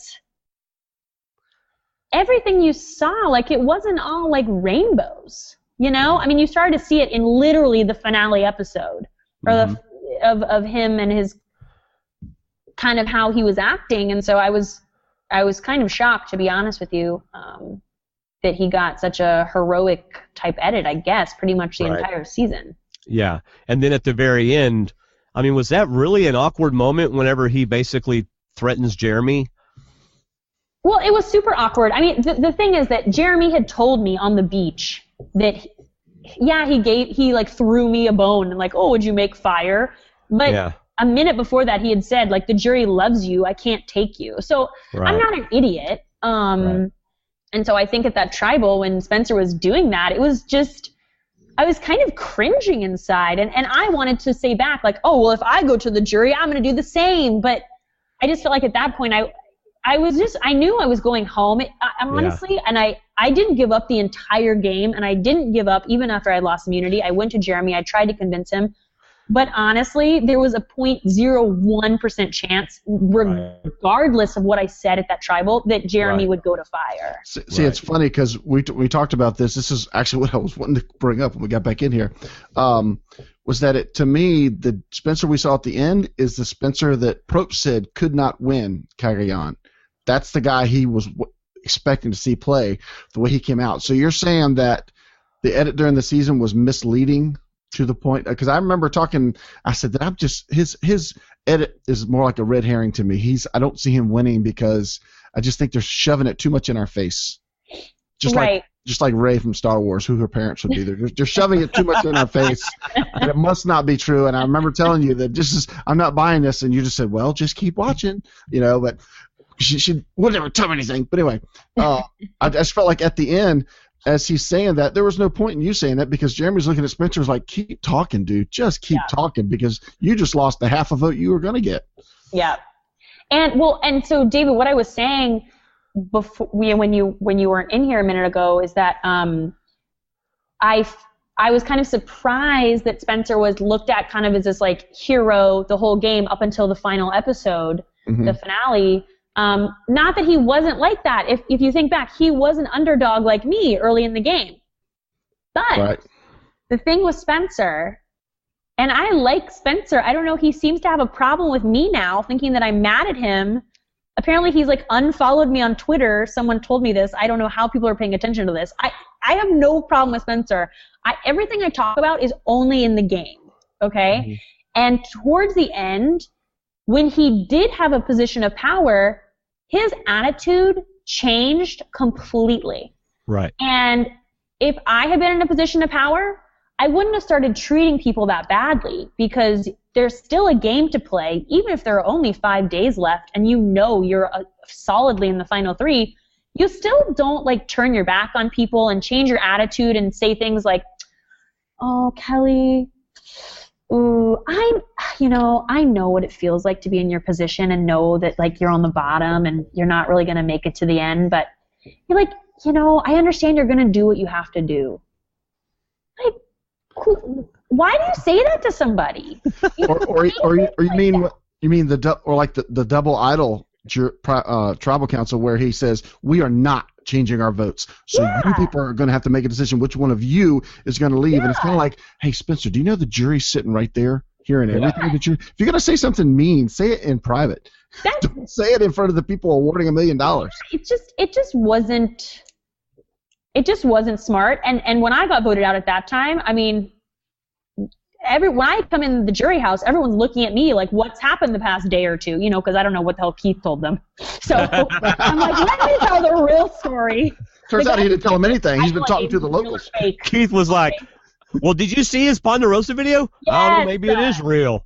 Maybe it is real. I don't know. I didn't really look at it. I honestly don't even get me started, okay? Oh, I would love to get you started. But, I came in and they all were asking, and I said, I'm not trying to poison the jury, but I'm trying to say, like, he completely changed. He was super arrogant. I was like an outcast when I was left with those three.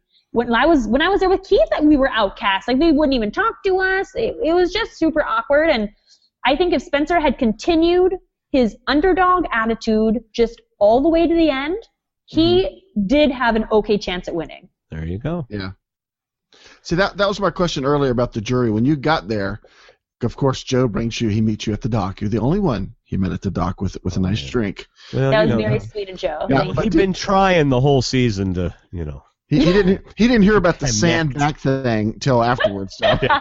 Like, why didn't I try that move? Really? All it took was sand? No, I'm just kidding. That was super sweet, though. That was really sweet of him. Now, did he prep you for say, hey, just letting you know, so and so sits with so and so.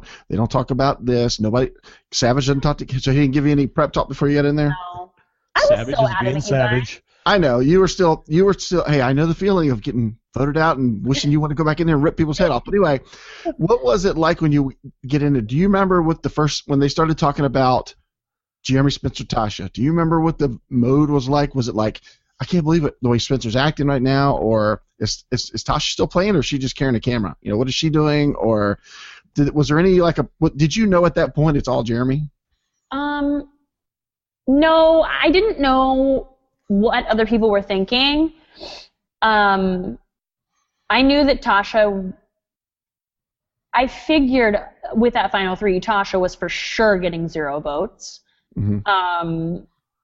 I felt like, based on what people had said throughout the duration of the game after the merge, that Jeremy would win at that point. And then I started talking to people, and Keith and Kimmy also saw some of Spencer's arrogance towards the end. So I think between the three of us, we all were like, yeah, I mean, he just changed. And how do you act like that in a game for $1 million when, especially people towards the very end, like, this is heartbreaking for us. Yeah. And you're being so cocky, and it just was. And plus, you are the ones that lived with him 24/7, for those days leading up to your exit, whereas the jury didn't get a taste. The only part of Spencer they got was the tribal council. Right. So we just kind of added on to the tribals, exactly. So we just got to tell them how he was at camp, and that added on to how they had seen him at tribal. Yeah, totally.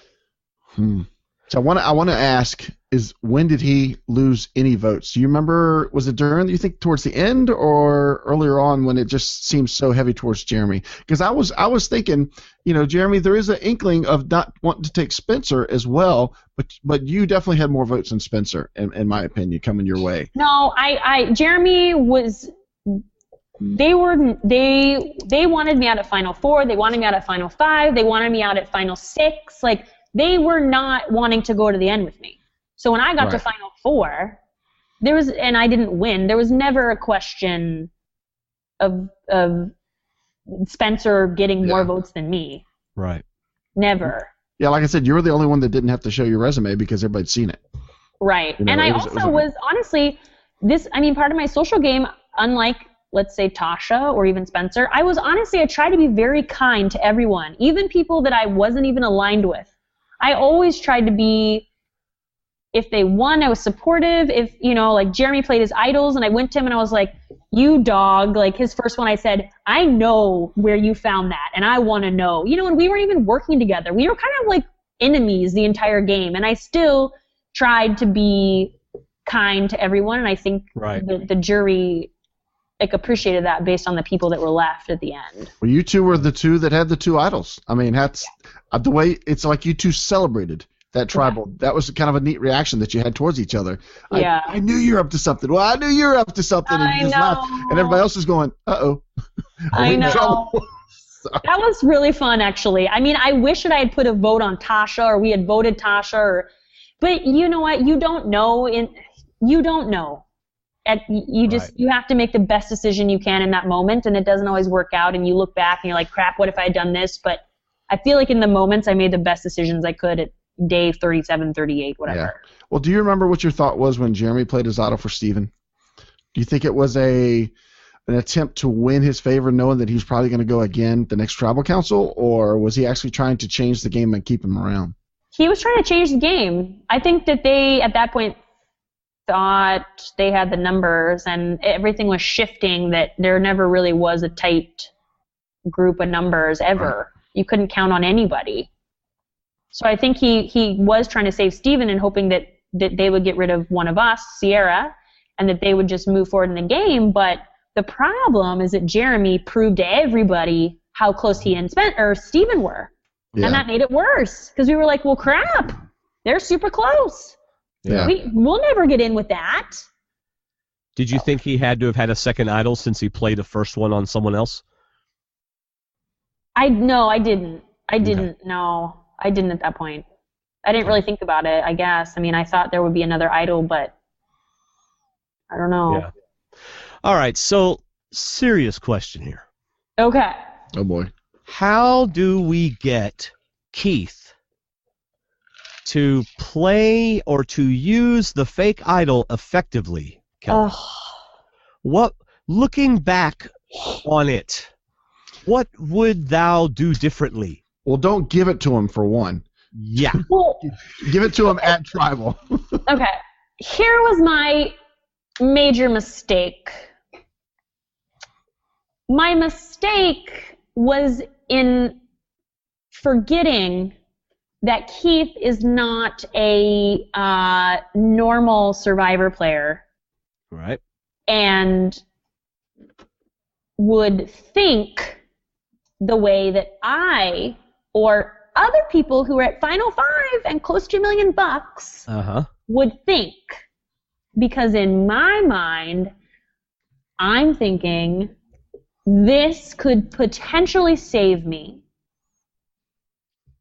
Keep me in the game another day. I could win immunity tomorrow and maybe be in the final three. I was not thinking, oh, let me just waste this, roll over and die and get voted out anyway. Yeah. So that was my mistake in thinking that someone like Keith would think like me. That was my mistake. Okay. So what should you have done? I probably should have... Because I know you've stayed up at night thinking about this. I'll tell you what you should have done. No. I want to hear what she's... Well, I mean, there are different options. Like, I could have kept it for myself, wrapped it up like it was an idol, given it to Keith at Tribal before we voted so that people would have been paranoid, and then he wouldn't have even really had to play it. And when I say play it, I don't mean actually play it. I mean, show it. Do something with it to create some paranoia. Stick it around your neck. Say, I'm not going home. I could have done that and not told him it was fake. I could have... So we thought it was real. I could have given it to him at camp and told him it was real, but then he still maybe wouldn't have put it on his neck. Maybe if I told him. The thing with Keith is, like, you can tell him to do something and it makes total sense, but then, like, he won't do it. So what if I'd given it to him and said, hey, this is an idol, put it around your neck at Tribal and create some paranoia, and he, like, waits until the votes are cast. Yeah. And he's like, here's an idol. It's just like... Around my neck. Around my neck. The thing is, and I said this to Rob and Josh Rigler on the red carpet after, I said, well, the reason that I didn't take it out and, like, give it to Keith at Tribal at that time, and now looking back, yes, I feel differently, but at that time I didn't do it because I played my idols differently, and people had said to me back at camp, like, oh, like, when you go to play an idol, you like sit up straight, you're bolder at tribal, you say more. Like I guess there were tells that I was going to play it at number 6. So I felt like if I pulled it out and caused some like shenanigans and said like, hey Keith, here's an idol, play it tonight, that they wouldn't have believed me, which I shouldn't have just assumed. I should have tried something because it is Final Four, but Right. I don't know. Maybe just pull it out and go, I don't know, but I'm not going home and Keith's not going home. Right, but my point is that they may not have believed me because typically I would have just taken it out if the votes are red. Right. And done another blind side. Right. And said, oh, Keith, here you go, by the way. Sorry, Spencer, you're done. And, Right. But I see what people are saying. Afterwards, of course, people are, like, critiquing it. Like, you shouldn't have done this. And what I'm going to tell you is that when you're starving and you've lost 31 pounds, you're not thinking clearly. Right. Okay? So in the moment, I did what I thought would be best. I made a mistake, clearly, and, who knows what would have happened. Yeah. Well, I agree. I think you hit all the points of what you should have done. One was, whether it's Keith or anybody, don't trust somebody else to work out a plan that benefits you.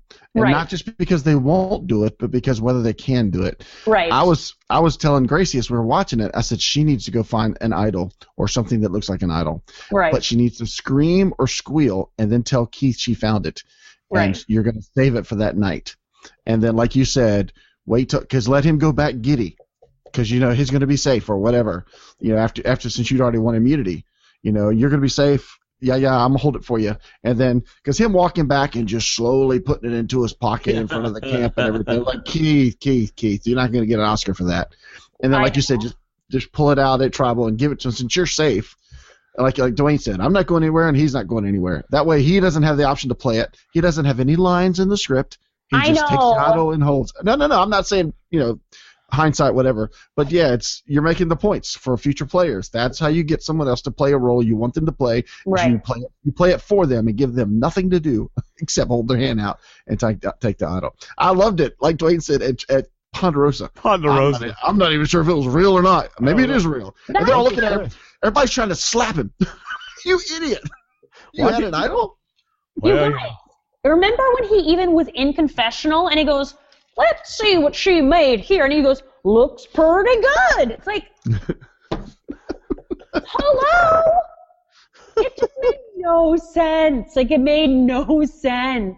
And that was my mistake, was thinking again that somebody would do what I would do. And But if it had worked and you'd gotten to the final, that was the nail in the coffin that you would have won, I think. And I hate to put all that on one move, but that would have been brilliant to have knocked out one of those power players with a fake idol. That would have been incredible. I know. You know what? Shoulda, coulda, woulda. Like, you look back on the game, and there's so many things you could change. And again, all I can say is that, I did the best I could in the moment. And it's easy. I'm honestly telling you from your couch. It's easy to say to do this, but it's not as easy as you think. I promise. Oh no.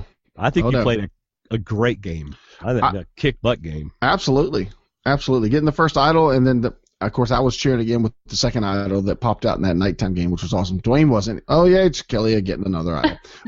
but what's neat is Final Four, but the danger now is when you go back to play a third time, whether it's whatever formation it may be, now you've got more of a resume.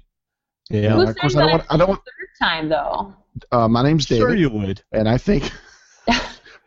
Are you kidding? You're a villain now. I mean, you're popular now. You're. Wait, am I a hero or am I a villain? Oh, I'd say you'd be a hero. You wouldn't be a villain. Well, I was a witch. Depends on which tweets you follow. No, that's just... No, even Joe would come out and say, obviously. So, no, I think you'd be a hero because, well, you played next to Abby. So anybody who plays next to Abby is going to be a hero. Okay. I know what you're saying, though, David, and I don't know. I don't know if I would play again, so... I wouldn't ask you what you do because then you'll be giving it away, so you have to just save that for when they'll be calling. Come on, they're going to call. Come on. Maybe they have already, and she's just... Yeah, they've already called. Heroes versus villains. You guys are so ridiculous. At least you're not on Twitter going, please let me play again. Please let me play again. Desperation. I don't want to speak on that. Okay. All right, so how about Okay. How about we get to some questions? Okay, I like it. Unless you got a couple more things, David, but I think we'll cover a lot with the questions. Yeah. And then we can also, once we get through with our written questions from people and a couple audios, if anybody in the chat room wants to ask some, they can do that. And we'll Are there stay people on still in the chat room after 2 hours? Yeah, there's about, what, a lot. about 15 people still in there, yep. Yeah, for us, that's good. Yeah. Oh, wow. Okay, good. Well, there's a lot more people watching live than there are in the chat room, though. So, Okay. all right. So this one is from. Well, David, do you have the document up so you can read the ones you're supposed to read, or do I need to? Oh, I've got just email up. I don't have a document up. Sorry. All right. Questions well, are still coming in. That's why I'm in the email. They're still coming in? Yeah, we still got 2 that came in after the deadline. Yeah. Oh, okay. All right. Well, do you want to read Faith's? I have you reading Faith. Oh, you keep talking about notes. Faith should be last. That should be the last question. All right. Faith I says. met Faith. Yes, I know. Oh, she was so nice. She was the first question to come in. Oh, hi, Faith. And she's a Seahawks fan. Go Hawks. Yeah. She said, so Dwayne said to limit it to one question and have fun. So here's my one question. I know it's one that no one else will ask. It's a great question. Oh, boy. Are the Seahawks going to the Super Bowl? Yeah, I knew Faith would come through with a good question. That's right. Yes, Faith, yes. Good question. I always have to have hope that the Seahawks are going to the Super Bowl. Hey, listen, if I can be an underdog all season on second chance and get to 4th place, then I think the Seahawks can at least get close to the Super Bowl. There you go. And Well, if they lose in the NFC Championship, then that's 4th place. There you go. Okay. She said it was awesome to meet you and your dad, and you did. Is it Ephrata? Dwayne, we've talked about this. Yes, we have. That's why I didn't read it. It's Ephrata. Ephrata. And you did Ephrata in Washington State proud. Smiley face, Faith. Oh, thanks, Faith. That's so sweet. Thank you. All right. We have one from Troy Young. David, you want to read that one? Sure. In seasons past, there was concern for voting off physically strong people early, but in second chances, it was like they had no regard for that. In other words, they all knew they weren't going to die, weren't going to starve, etc. This was the first time I observed people getting voted off with no concern for their value to the tribes. I would like to get Kelley's perspective on how the season will change future seasons with regard to who's voted off and in what order. Wow, that was complicated. So I like the question. It's like people in the past, they say we got to keep the strong because we got to win challenges, let the weak go. But Vetus was voted off first. Yeah, exactly. Mm. I think the perspective of this season was you got to look for people that are going to flip, people that are going to pull blocks together, whatever. But it wasn't necessarily strongest in challenges. I agree with him with Troy. Joe went far. Jeremy won. I mean, besides Vetus, after that it was Shireen and then PG. But when did Joe and Jeremy go to Tribal? They never went to Tribal for 25, 30 days. You're right. I see what he's saying. I do see what he's saying. I think in this season and in the season of returning players, sometimes it is about who you can trust more than keeping the tribe strong, which seems weird because you don't want to lose, but at the same time, if you win and you still don't trust anybody, then it won't really matter. Right. So okay, that's the best answer I have. I'm sorry. Okay. And no, I agree he always comes in my Periscope, so hi. All right, this one's from Brian. It says, Kelley, I have a suggestion for a great prank for you to pull. Oh, boy. Okay. During your wedding, you should pretend to pull out an idol from your dress. Oh. Dale would think it was hilarious. Oh, my God. Of course, we've just ruined the surprise, but now you can expect a TSA-style pat-down from your future mother-in-law before the ceremony. Best wishes, Brian in Maryland. Well, but wait, who am I? I don't know. My Are fiance? You idling out of the wedding? Yeah. Just kidding. Yeah. Kidding. We're not getting married. Okay. Good suggestion. I can't make any promises. Yeah. You got one, David? Yeah. From Ivan, just a couple of questions.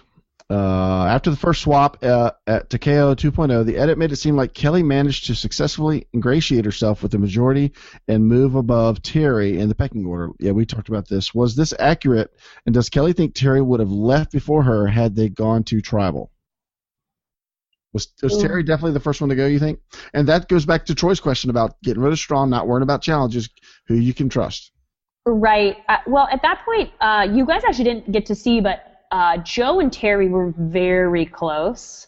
Mm-hmm. It was kind of weird. Like, Terry and Joe would just go sit on the beach and watch the sunset, and Terry would be like, "You're going to be such a good dad, and you would be such a good lacrosse player." Like, all these random things. I have no idea what they talked about for hours. So they were close. So, of course, I mean, that's why I had to start throwing Terry under the bus, because I could see that he was getting close to Joe, and Joe was a wild card for me. I feel like after I made that kind of 5 deal that Terry would be the first to go. But, I mean, I don't know, because it would take us losing and having those conversations and going to tribal. So I would say yes, Terry was in more trouble, but, I'm not sure. So you told me mid-season that they would ask you before going into tribal if you were even considering playing your idol? Yes. Did you, Ivan continues asking, were you ever worried before the Savage tribal to a point where you were considering playing your idol? Well, yes, because of what I said earlier about Keith writing my name in the dirt. And also Joe was being super wishy-washy and was, when you know that people that you think are in your alliance are not with you, and they are being strange towards you, and they mention your name, and it comes up and say, "Oh, it could be you or Sierra." Well, yeah, then of course I know that something's going on. Right. Yeah. All right, Davey, you want to continue his question? Let's see. At the next swap to KO 3.0, it seemed like Kelley used her relationship with Joe to her advantage in the sense that he was so obvious in trying to protect her that Steven and Jeremy became suspicious of him and seemingly targeted him over her. Does she think that Joe really was the number one target over her, or had they lost him had they lost the immunity challenge, and what was her strategy during those few days before the merge? Who was she trying to talk to the most? Oh, Joe, no, I would have been the target for sure. Yeah. I was planning on playing my idol if Bion went to Tribal Council, regardless, because I was 1 to KO. I just didn't think I had a chance. And as I said earlier to you guys, Tasha would not talk strategy to me. And actually, the crazy thing, I didn't mention this earlier, but there was one night where there was a fire. They were staying up by the fire, and I stayed up with them for a while, and then everyone was kind of like, "Oh, let's go to bed," and so I laid down and Keith laid down, and then Kimmy, Steven, Tasha, and Jeremy sat by the fire for another hour, and I was awake. I was watching them, so I knew that they were a tight 4. And Joe was, Joe was sleeping or whatever. So I knew that there was a tight 4. So even if I just knew that I was in trouble on that tribe. So, yeah. Well, that just reminded me. Did anybody have any idea that Jeremy went off to get that idol? Or you think everybody was actually asleep? I think people were awake when he went, but the thing is, there were nights where I had to get up and go to the bathroom. And you don't really question it, right. And people are like, "Well, why didn't you see the cameramen?" Well, the cameramen aren't there to ruin Jeremy's game. Right. He had probably told them, "Hey, when you see me get up and say to go to the bathroom," or he could have said to them, "Hey, in 30 minutes I'm going to try," and they could have been waiting in the bushes. Producers, cameramen, no one's there to ruin someone's game by "Oh, let's chase Jeremy as he goes to the bathroom." Well, I kind of figured they just had some cameraman waiting, and when he came by, and that's the thing, they probably did. Yeah, I mean, there's no need to follow him from camp. You know where he's going. Yeah, that's the thing, exactly. They probably just had someone waiting there. Yeah. All right. This reminds me of one of my. The way I know this season was great. I had too many favorite moments to pick one, but one of my favorite moments was me yelling at Kelley to drop your buff under the shelter to give you a reason to go under the shelter. Okay. Yeah. But at the same time, you don't want to do it while Abby's still there. Okay. Because she would probably, "I'll get it for you," and then she'll go under there and pull it out. Thank you. Trust me, David, I thought of all these things. I was like, I could drop my glasses, I could drop my buff, I could say all these things. What you should have taken your glasses and thrown them into the woods and say, "Oh, I dropped them in the woods. Can you go get my glasses? I can't see." Abby, can you get those? I can't see. Yeah. It's again, it seems like you're sitting on your couch and you're like, "Oh, just do this," and like when you're out there, it's just not that simple. Right. It's Exactly. just not. So I definitely did think about that. I did. How long till you got out from under the shelter did the first person come back? Because they made it seem seconds. It was maybe a minute. Okay. Still, that's just too short. That's very short. Everyone was off. I mean, and they did piece that together. Like, they kind of did a bad job on that. I was like, okay. And even I was, like, skeptical. People were thinking it, you know. But it was very close. I mean, Abby stayed around camp the whole time. And then Kimmy had come back from getting clams or whatever. And then I just kind of laid my head down and pretended to be sleeping. And Abby, I think, got bored. And she finally said, I'm going to go. Kimmy said, I'm going to go sit in the. No, what happened? Abby said, I'm going to go sit in the hammock. And Kimmy said, I'm going to go check on Joe and Spencer and see if they got any fish. Oh, so Kimmy was there too? Because I don't think they showed her that much. They showed mostly Abby. They didn't show her, but they were both in the shelter right before I grabbed it. Oh, okay. Serving coffee. Yeah. Yes. At the Starbucks shelter. Yes. Every morning, Jeremy and Joe are out drinking Spencer, Jeremy. that morning coffee. Yes. All right, so your mom, Sammy Bates, decided to ask 2 questions. God. We can just answer one. Well, no, it's fine. I mean, Ivan got 3, but we only answered 2 because the third one we've already talked about. Okay. So this is from your mother. Okay. If you had, I'm thinking, what? You've been with her for months? You haven't asked her these questions? But okay, that's fine. She wanted to make sure, you guys, she wanted to make sure we at least had 2 questions, just in case. Yeah, wow, what did you tell her about us? We are the smaller podcast. Yes, this is their first ever podcast. Yeah, we're the smaller podcast. We get it. Thanks, Mom. No, do you remember when you called Dwayne and you needed questions answered, and I was with my mom and we answered them together? Oh yes, I do remember that. Yeah, I do remember that. All right, question number 1 from your mother. Okay. Kelley, if you had to do it over, would you have kept Kimmy instead of Keith? No. Okay. Question number 2. Okay. You're gonna love this question, Kelley. Do I regret anything? Do you have any regrets? How did you know the question already? Oh, she put it on Twitter. Do you have any regrets? Well, I think I already said. Exactly. Yeah, you have some regrets. Of course. If I won $1 million, I would have 0 regrets. That's right. Yeah. However, you did come home and got 1 honking ring on that finger. I did. Man, that did happen. Congratulations, by the way. Thank you. When are y'all getting married? Do you have a date set? We don't have a date set. We're thinking next fall, so probably September. So tell the guy you're not engaged until you have a date set. Just saying. Well, he did make an investment, so I'd say they're engaged. All right. Okay. Okay. All right. Let's see. But Kelley, love you, Mom, by the way. Love you, Mom. Love you, Mom. Thanks for the double D questions. Yes. She said it was the question. Yes. It was the question for each D, Dwayne and David. All right. Yeah. Kelley, who is next to go after Vetus left before Varner went back to old school? Thanks. That's from Twitter at the Survivor Fan 5. Oh, man. Who was the next to go after Vetus left? You're asking me to reach so far back in my memory? Yes, Kelley, go back deep into the memories. Who was going after Vetus? Wow. I'm your Vetus. Well, it would have been Dietz. It would have been Terry. It would have been Terry. All right. It would have been Terry. Okay. This is fun. I like this. David, you want to read another one? Well, you going to do the audio, or are we going on to... Well, here's one. No, we'll do audio in a minute. Here's one from Lee. What did you learn about yourself from the experience? Come on, Kelley. What did you learn about yourself? Not to make a fake idol for Keith Nell. That's what you learned. You know, I often wonder, though, do people really leave Survivor having some great revelation about their lives? I think one of them does. I don't think the rest of them do. Yeah. Okay. My life is going to be so much different now. All right. Well, Yeah. go ahead. I think you learn that, I mean, in the moment, so going back to like those rainstorms, I hadn't eaten for 4 or 5 days.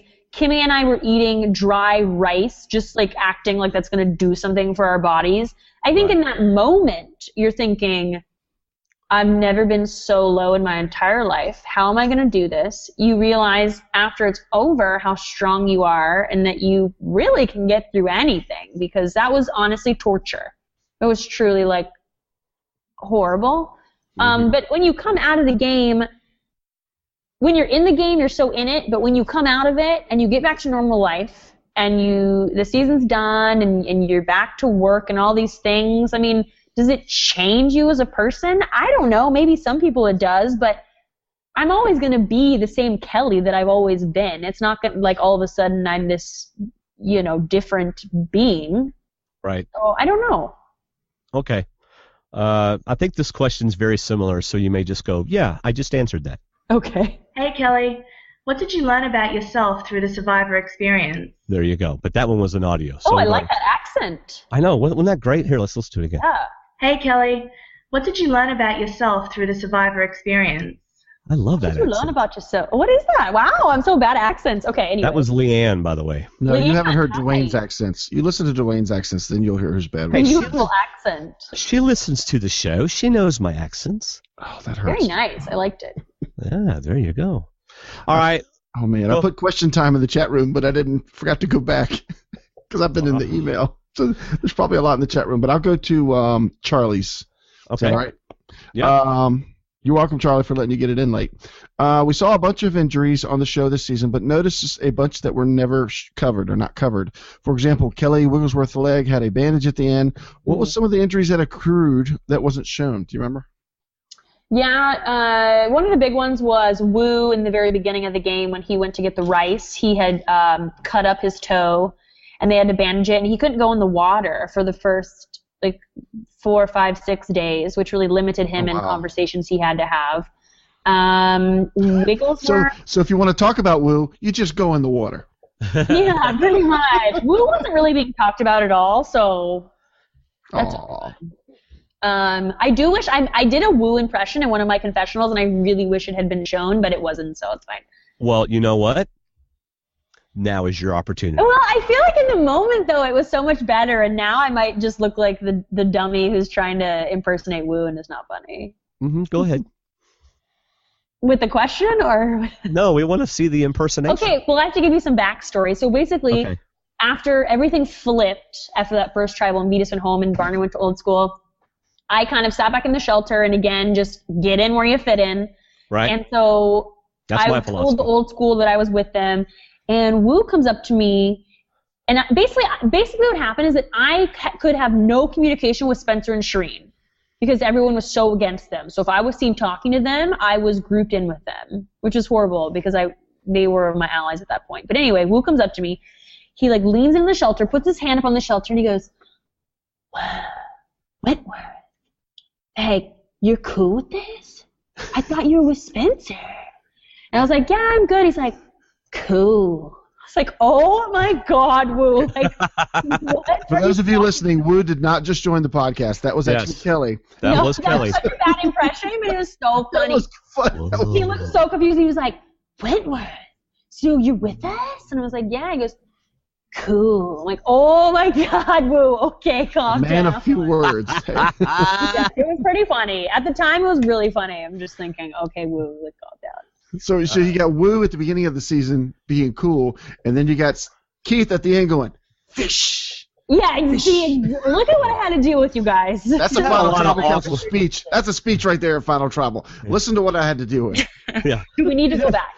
You had a lot of awkward moments with men out on the island. Well, nothing will top the sand back rub, but that was the first episode.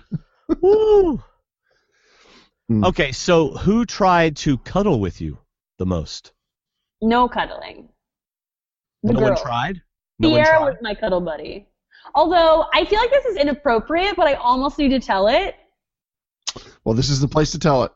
Well, but really, you know, this is a Kelley tells all. family-friendly podcast. Okay, parents, there won't be any foul language, but there may be some suggestive stuff. Go ahead. Okay. Well, when we were on the Takeo 2.0, basically the sleeping order was Joe would sleep in the hammock. It would go Terry, Cass, me, Sierra, and Keith. And at one point, after a night of sleeping, Terry made a comment about having a morning man problem. No. And Cass was like, I'm not sleeping next to him anymore. Oh my gosh. He was joking, but then it was like the joke around camp. Cass would be like, oh God, I think someone's knocking on the door. Hold on. What's going on here? I'm going to take you guys with me. Okay. It's Terry We'll protect Dietz.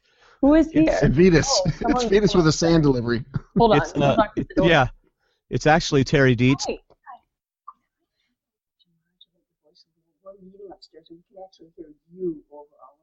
Oh, sure. Yeah, you're welcome. Yeah, sure. I just have a loud voice. Yeah. Yeah. Yes, you do. I do. Yes. Yeah, you're welcome. I'll whisper. Goodbye. No, I'm still going to be loud. I don't care. My Anyway. gosh. Really? What the heck? It's Your only neighbors? like 8 o'clock there. Yeah, I know. I Do don't they know. have a dog that's going to sleep or something? Or? Anyway, no, I'm going to continue to be just as loud as I was. I don't care. Anyway, so he tells Cass this, and then it's like a joke because Cass is saying, oh, like, Sierra, you can sleep next to him tonight. And then it just continued on. So there you go. That is awesome. I'm sorry, I'm distracted now. There's people going, she's still loud. She's still talking loud. I know. It's so funny because Kelley goes, yeah, I just kind of have a loud voice. She goes, yes, you do. Yes, you do. But you know who I am, right? You know, 2 times Did you less? like it when I said I would whisper and then lock the door? Yes. Yeah. Goodbye. Are you in your apartment or where are you? Or No. are you in that? We don't need to give where she is. We don't need to release any information. It's Well, you know what? I can see them upstairs. Maybe they shouldn't sit right next to the glass that leads to downstairs, to this room that I'm in. Okay, They can now go back on the couch. Are you in an open area? A communal area? Well, remember last time when you could hear the choir? Yeah. Yeah, we didn't go into their room and tell them to shut up. That's what I mean, right? Because there's two rooms like on top of each other, and I think because the room that I don't know why that's all windows, Yeah. or so I think that you can hear more. Well, what are they doing up there? Having a meeting. Having a meeting. Well, whatever. So you tell them you're in a meeting too. I'm in a conference call. Yeah. I know, right? I know. All right, David, ask the second part of that question. Okay, the second part was there any returning players, of the returning players out there, who surprised you in the way they acted or just their personality that was different from what you had seen from their previous game? Have you seen every episode of Survivor? You have?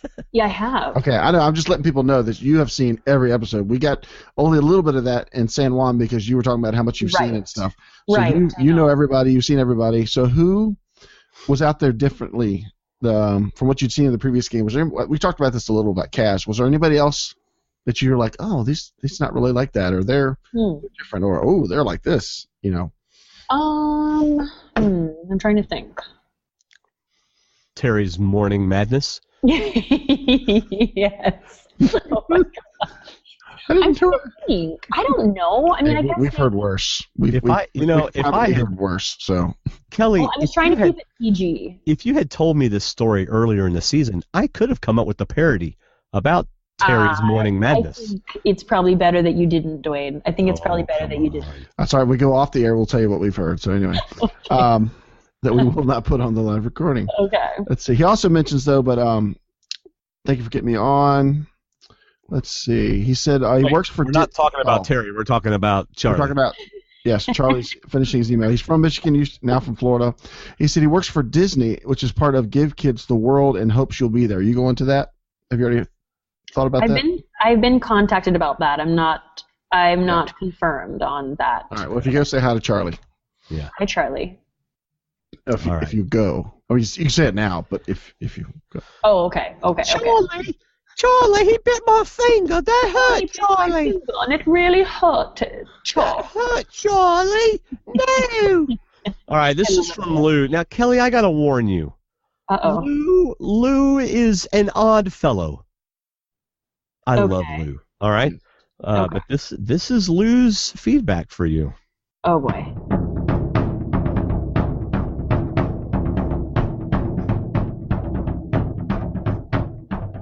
Hi, D&D, and hi, Kelley. You looked and sounded terrific in surround sound on my flat screen this season. By the way, D&D, it's time for pizza in Midtown. Kelley, if I asked you if you were or are telling the truth about your experiences on Survivor, would you be telling the truth? Before you answer, I just want you to know, let it be known that this is a trick question.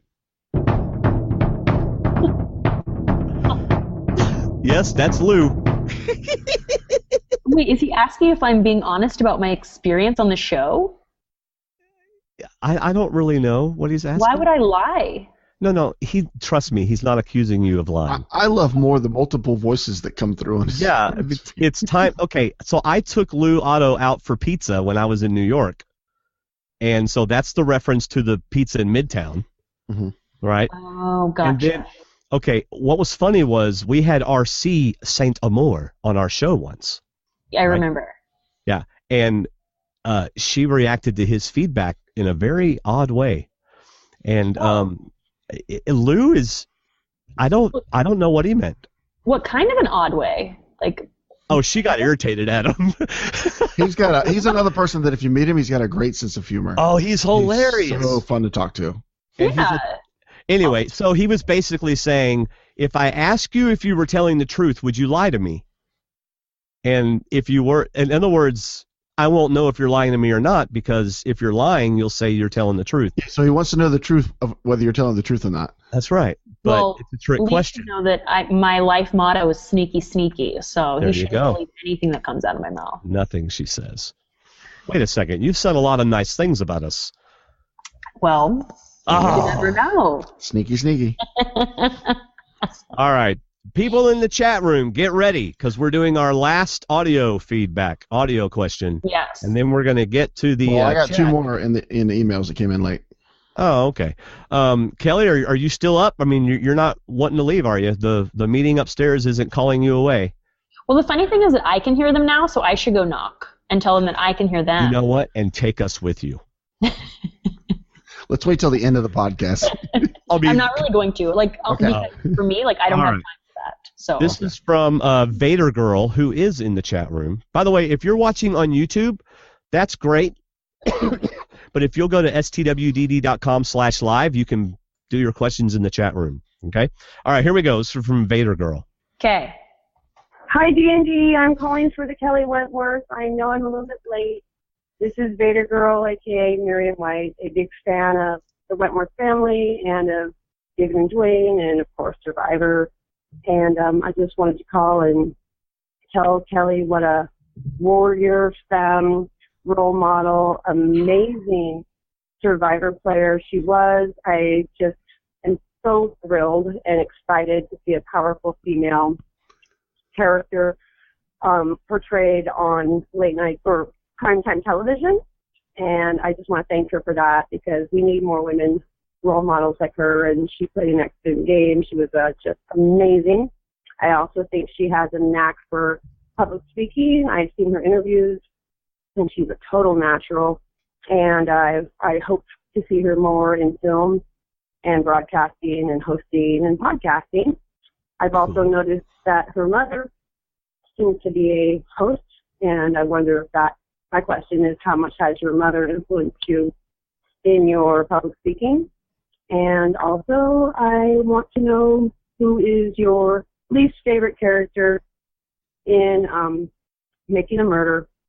And I know you don't like Pratt, but what do you think of the boyfriend? I think his name is Ryan Hilberg or something, but I don't know. Crazy, crazy show, and I'm glad you're discussing it on Twitter. So, Seahawks. Though I'm a Raiders fan, I just live in the Seattle area currently, but I will always love my Raiders. But I'm glad the Seahawks are doing good. And Kelley, thank you for representing this area. We love you. You're awesome and amazing. More Wentworth, Team Wentworth, 100%. Love you guys. Bye. There you go. Go for it, Kelley.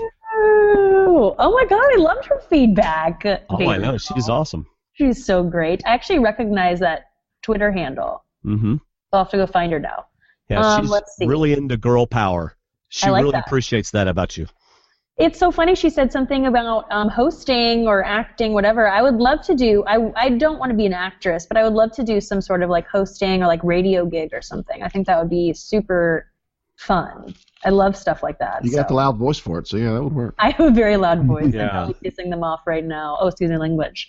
That's okay. Anywho, okay, so her question, okay, what did she ask again? Oh, I don't know. She said a lot of things.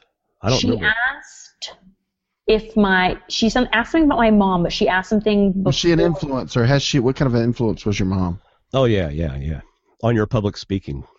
Oh, yeah. My mom has been a huge influence in my life. I mean, growing up, my parents were divorced, but, my mom and dad were totally different. And my mom has always been a huge advocate of just strong women and doing what you want to do and following your dreams, as cheesy as that sounds. So yeah. My mom's fantastic. Yeah, and she's so supportive. She's amazing. I couldn't ask for a better mom, so... Well, now that I know your mom a little more and have joked around with her, no, I'm trying to make it in voiceover work. So I'm gonna have to send your mom my way. Send her to my website. So there you go. Maybe she'll hook me up with something. Maybe. So Vader Girl put on the chat room. Yeah, I was high though. So apparently she was a little under the influence during that. ADHD too, LOL. That's awesome. Isn't that awesome? Oh my God, that's hilarious. He's probably kidding around, of course. That's hilarious. No one actually ever gets high. That doesn't happen. No, it doesn't no happen. one does that. What are you talking about? David. Oh, that's so funny. Thank you for the question. That was awesome. A lot of what Rion asked, I think we've already covered. He asked about when you grabbed the first idol, was it difficult to conceal the shorts? Did you have pockets on those pants you wore? Found your second idol clue. Care to comment on Savage's comment on because of your little Spanx? It gave them no inclination of you having an idol. Do you still have the lucky little Spanx? That was funny. Where's she going to hide an idol in those pants? I think is what he said. Oh. I'm smarter than I look, I guess, Savage. There you go. Wow. I tell you what, Kelley. Since everybody in the chat room and Vader Girl and everybody's talking about you being great, anytime we need a podcast co-host, we will call you. Well, we'll want to have her on to talk about how our team's winning anyway. So yeah, and Kelly's going, oh really? Oh, thank you, Dwayne. I thought this was my one time. Okay. I see my career exploding now. Oh my gosh. Oh, I'm hurting now. I'm hurting. But if anyone knows a good agent, let me know. Okay. All right. Hey, Andrea Belke's working her way up the chain. I know she is. You know what? I'm going to her event in January, and I'm going to talk to her. But I've been talking to some other people as well. Yeah, tell her I said hi when you see her. I definitely will. She's so sweet. I think we answered this. We talked about it. Mike K wants to know, at the Final Six Tribal Council, since you decided to play your idol, did you consider voting for Tasha instead of Jeremy so that if Jeremy also played an idol, Tasha would get voted out? I think you talked about that in hindsight, but did you ever think about it before? Well, it's very difficult because there were two scenarios, right? Like either we all vote Tasha instead of Jeremy, which we could have done, which would have been the best, because the second scenario is that they, Keith and Kimmy vote for Jeremy and I throw one vote to Tasha, and that way Tasha goes home. But if I had done that, what if Jeremy didn't have an idol and then it was 3 votes for Keith instead of me? There were just so many scenarios. Yeah. I don't even remember how it all shook out. I just, at the time, again, I made the best decision I felt at that point. You're so dehydrated and so hungry, and relying on other people, it's very difficult to say. All right, the chat room right now is in the middle of a discussion about weed, so I'm trying to get. Oh boy. There's an actual question. No, it's not a fight. It's just they're talking about marijuana. No, I'm not saying they're fighting. Oh, I think Mike V wanted to know, was there one person out there you're really looking forward to playing with? Was there anybody out there in particular? Mike V. I wonder if that's the same Mike V that I always see on Twitter and Periscope. It might be. If it is, hey, Probably. Mike V, I see you. He made me sign a Patriots picture, which I was not happy about. It was Kelley, you've got to learn to say no. Well, it's when I had my picture with my Patriots hat that I had to wear because I lost the bet to Jeremy from the Super Bowl last year. But anyway, to answer his question, anyone I was looking forward to playing with, a lot of people. I mean, there really wasn't anyone that I was. Abby kind of terrified me, but I was looking forward to. I was looking forward to playing with almost everybody. Yeah. It's pretty much an all-star season, especially for a real fan. Yeah, and you know what? After hearing a lot of Jeff Varner's podcast to get on the show, I thought he sounded hilarious. I loved his sense of humor, so I was excited to meet him because I thought that we would get along really well, and we did. So, Marcella wants to know what you would have done with the $1 million. Hi, Marcella. Thank you again for the $1 you sent me. $1 million. Well, the first thing I was going to do was take my family on a vacation and just like pay for everything and just to celebrate the win and all spend time together because I've never done that with, I just have never had the funds to do that. And then after that, I was just going to invest it. So, I want to buy a house. I want to possibly buy property somewhere. So.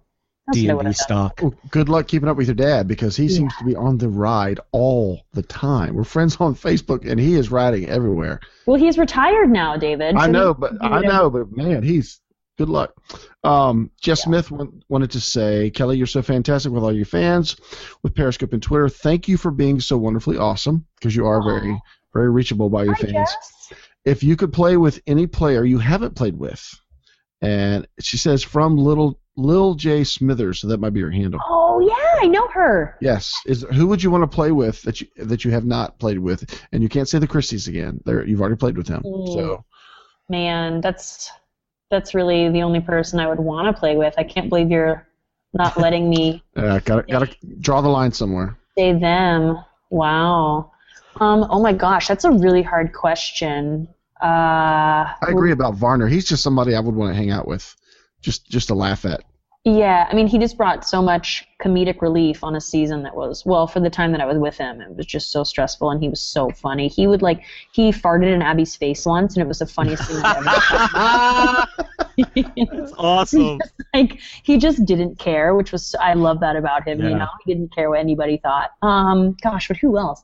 That is such a hard question. I feel like I'd have to literally look at a list. Like, there's nobody that pops out to me immediately. It's hard to say. All right, think about that one. Hannah Stevenson wants to know, did anyone really have any real questions for Tasha during Final Tribal to make their final decision, or was it pretty much locked in that she wouldn't get any votes? Love you, Kelley. I enjoy your Periscope from Hannah Stevenson. Hannah, I remember you too. Look at all these scopers. I have a prediction.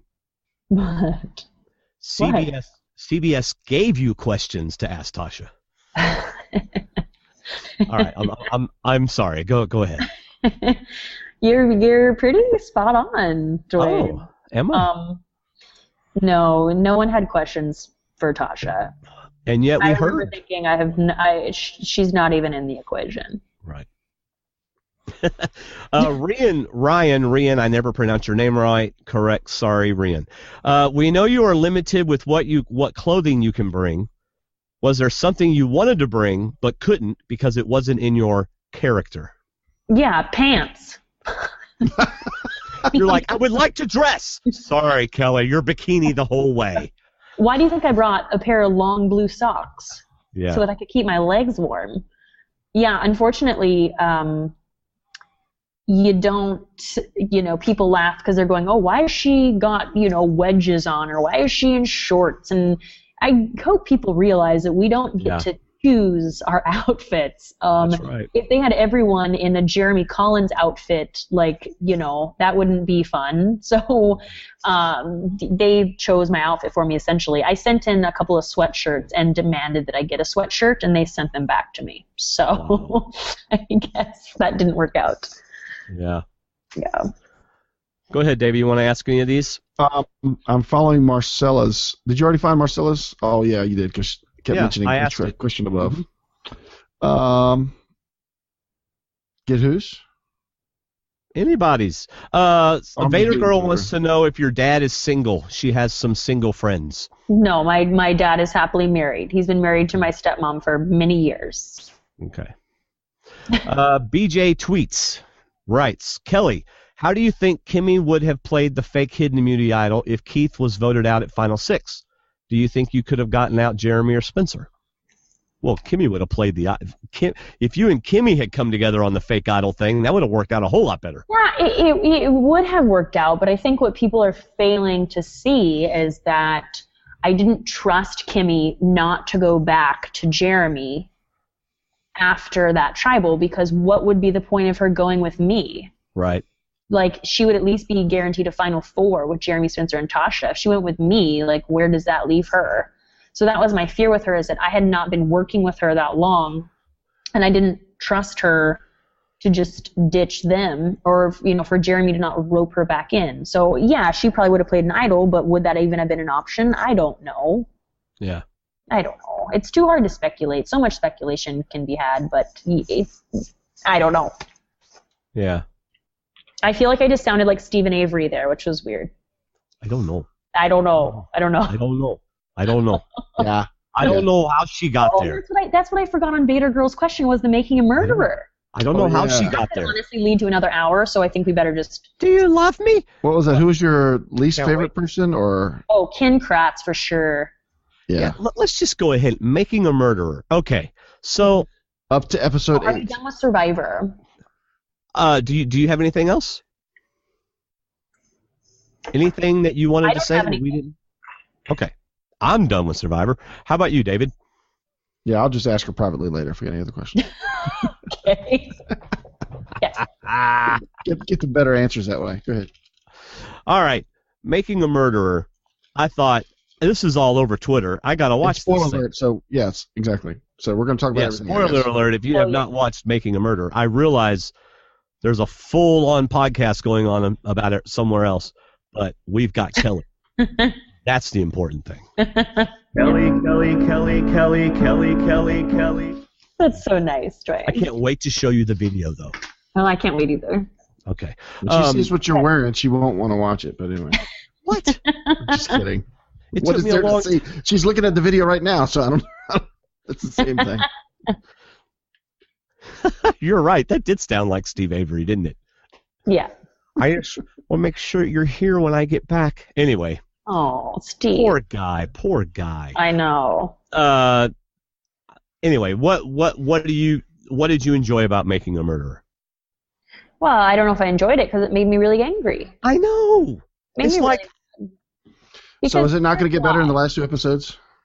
David, it's depressing. We won't talk about Brendan Dassey, which is just a whole other sort of angry. We'll just talk about Stephen Avery since you've already seen that part. Does Stephen come back in the last 2 episodes? No, no. So his story's done? Oh, no, actually in the last one it does a little. Yeah, it does. Okay. But we'll just talk about what guy's going to be in jail the rest of his life. Yeah. Okay. And so is Go ahead. And so is the kid. Yeah. Yeah, that's fine. You can tell me that. Yeah. So you guys, I mean, this whole time, the only reason I thought something good might happen is I'm thinking this cannot end horribly. Like this can't. I'll be so angry, and then it did anyway. Yeah. Well, I'll say this for the 152nd time, according to Dwayne. I'm a criminal justice major, and I am befuddled by some of the holes in this case. It's got to be 100%, or it's not at all. That's what I'm saying. And yeah, they can't prove that he did it, but they cannot prove. Oh wait. Whatever. The evidence is pointing. Like you can't deny that. You can't say for sure that he did it, and there are too many things missing and too many pieces not adding up. Like, yeah, you can't say he's guilty. Now there have been some other reports come out I saw that. on shows, and I've avoided them because I haven't finished the series. So I didn't want to hear because certain things were not shared in the documentary, yada yada. Right. So I haven't seen everything. So I'm sure I'll be reading a lot when it's over. So we saw it from the defense side. You never heard from Prince in his interview. You only heard from the other two lawyers, who one of them sounded like Saul, Better Call Saul, which I thought was kind of cool. But not Buting, but the other one with the glasses, with the more hair. Dean. But Dean, yeah. But they it was one of those cases that frustrates you about a movie in that he was already guilty. They had to prove he was innocent, where it's supposed to be the other way around. You have to prove that he did it, whereas it wasn't. They had to prove that he couldn't do it. And if you're saying that he didn't do it, you're saying that a police officer killed him. No, that's not what we're saying at all. It's slap the TV. It just frustrates you. It's very frustrating, and I just feel so badly for him. It's like what he's had 3 years of his life out of prison. I know. Well, I mean, since he's 18. I was going to say he didn't go to prison in 4, but yeah, that's what you're saying. And even just beyond him being, convicted of murder, it was the little things where that, at that one time that woman, I forgot her name, the girlfriend was keeping him together, and then they told her she couldn't have contact with him. Right. That's not right. You can't do that to people. The fact that she's not having contact is driving her to drink. I mean, that's what's causing her to do it. And he lost 2 relationships and his kids. I know, and his poor parents. They're getting. It's just tragic. He'll probably be in jail when they die, and not trying to be saying horrible things, but it's true. It's just horrible. It just makes me angry. So. All right. What? There's people are mad at us in the chat room because we're not answering their questions. What do they want to know? I have to eat. Yes, sir. So Grissom Lover 420. Kelly's question to you at the end was production influenced, right? Your final tribal council question. Was that your question, or did they suggest you ask that question? Final tribal. Oh yeah. Possibly. Oh, yeah. Okay. Yeah. Should I wink? Yeah, do that on iTunes. That's right. Maybe that would be better. All right, let's see. Ask Kelley what her strategy would be if playing a third time and she was on a tribe with Russell Hantz. Okay, that is a crazy question. We're not going to go into that. How much time do we have? And if you had to wear purple shorts. No, seriously though. I mean, how do you even play with Russell Hantz? I don't know, you guys. Would you try to get him out early? Is the question. I don't know. I don't know. I don't know. I'm sorry. I can't answer. All right. Back to Making a Murderer. Sorry, people. We're done with Survivor. Making a Murderer talk with DD and K. Yeah. No. Well, okay, so we have to understand that this is a documentary, and it is definitely biased towards the defense, right? Now, I mean, it is. But what I find interesting is they started the documentary before they knew the ending, obviously, because this is true life. Mm-hmm. So they really didn't know how it was going to end. But, man, oh, my gosh. The guy's in prison for 18 years, refuses to acknowledge, to confess for something that he didn't do. Mm-hmm. Anyway. So watch it if you haven't seen it. It makes me mad that they made. Okay, here's the thing. Brendan Dassey, and I honestly, I'm not trying to be mean here, but the kid can barely formulate a sentence. I know. All he knew about his lawyer is that he liked cats. Yeah. He thought after he confessed. Oh, the lawyer! Don't even get me started. Going back to school, Right. Don't even get me started on his lawyer. Oh my goodness. Lynn, I know. And then his confession, which they didn't really bring into Steve's trial, but they did because they were saying her blood would be everywhere. This is what they did, and they, that was all talked about. Well, yeah, it would be, and it was nowhere. It was nowhere. There was nothing. It's just the things that they're trying to prove. It's just so incredibly frustrating, and it makes me really angry. And the fact that the brother and the ex-boyfriend weren't questioned about her murder, and it's just and then the messages that were removed from her phone. Yeah, it's just. how often do you see a case that starts in public the way it did, completely changed, and the prosecution gets by with it? They completely changed the narration of the story of what happened, chained to the bed and the throat cut, and they just completely dropped that part because it doesn't fit their evidence any longer. There was no blood anywhere. I know. That's what I'm saying. They had to change their story because what they came up with didn't match anything. But exactly. And then they just randomly found a key 7 days into the investigation. After the two guys showed up that were being sued. It's just, we could go on forever. What really got me was the most recent one I watched, the juror that left for family emergency reasons. And he brings up the fact that it was 7 people not guilty. Yeah. I'm so mad. I can't. I'm so 3 mad. people refused to even talk. I'm so mad. He said that if they would just say, we're not even going to talk about the other options, he's guilty. That's so aggravating. I hate that. Yeah. Okay, so we can all agree that it's okay. It's horrible. What was your favorite immunity challenge? And then we'll be done. Thank you. I was going to ask, Oh, my God. What was your favorite immunity challenge? My favorite one was the final 5 with the obstacle course and the puzzle. I love. You did the hardest one first. That was awesome. Yes. That was fun. Yeah. Oh, I don't know if you heard the podcast, but I related that to how I eat food. That's usually what I do. But yes, he did. Yes, because I like, okay, this is how I eat food, Kelley. If I have a plate of food in front of me and I can rank my food. I remember this, Dwayne. Yes, what I'm going to, thank you. See, you do listen. I listened. What I enjoy the most. And you did the smart thing. You had the most energy at the beginning, so you did the hardest part first. Yeah. And you kicked butt. It was awesome. Did you also see when I passed Tasha on the one obstacle? Yes. Oh, yeah. Who's the challenge beast now, Tasha? But you know what, Kelley, though? It would have been a disservice to all the people who voted us on to let you make it to the final 3. You're right. That would have been a disservice. I know it would have. I'm sorry I let the fans down. Oh, we didn't even get to that topic. Oh, yeah. Let's not touch on it. Hey, everybody, listen. We all know the truth. Kelley is Kelley, in all sincerity, thank you for coming on our show. Yeah, thanks for having me, guys. We're the 2 old guys in the podcast world. Yeah, she had to twist our arm. So. David and I finally realized, we're the 2 old guys doing this. But thank you for coming on our show. It's always a blast having you on. Looking forward to our preseason D&D Challenge draft show where you and David will be pitted against me and Dan Foley. Yeah. D&D Survivor Challenge, which will be a lot of fun. Yes, I'm excited. That's going to be a great podcast. That'll be so good. So that's going to be great. I anticipate you will be on Rob Has a Podcast soon, I would think. I know the guys over there. That's a high possibility, yes. Yes. I mean, if his fans have anything to do with it. Don't get me started. God forbid we have you on our show. But anyway. I love everyone.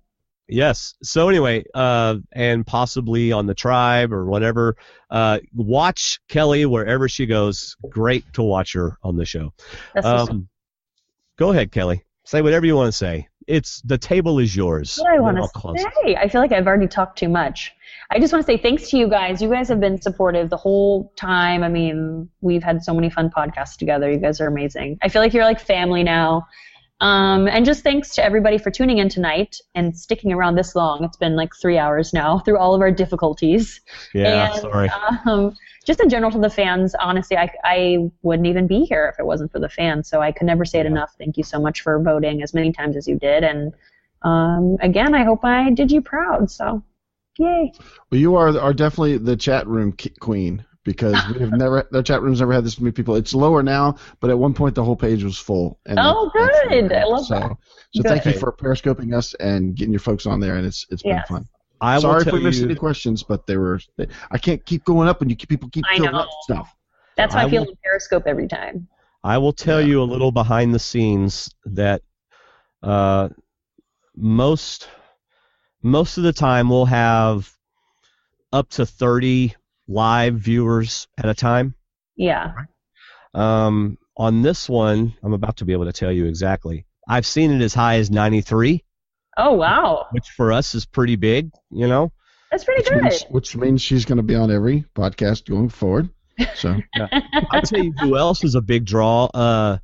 Colton Cumbie. Anytime he writes for us on our website, Yeah. which David and Colton are going to battle this next season, Power Rankings battle. Oh, fun. My goodness, anytime you put anything Colton Cumbie on our website, they just flock. People flock to it. That's awesome. All right, so hey, Leon wants to know one more thing. Would you do the Durham Warrior Survival Challenge if they called? The 4-day Survivor event? I have been contacted about that already. Oh my God, Dwayne, are you like, what's going on over He's there? hyperventilating. He's about to pass out. I don't get to go this year. I went and was a cameraman in 2015 when David was beaten terribly.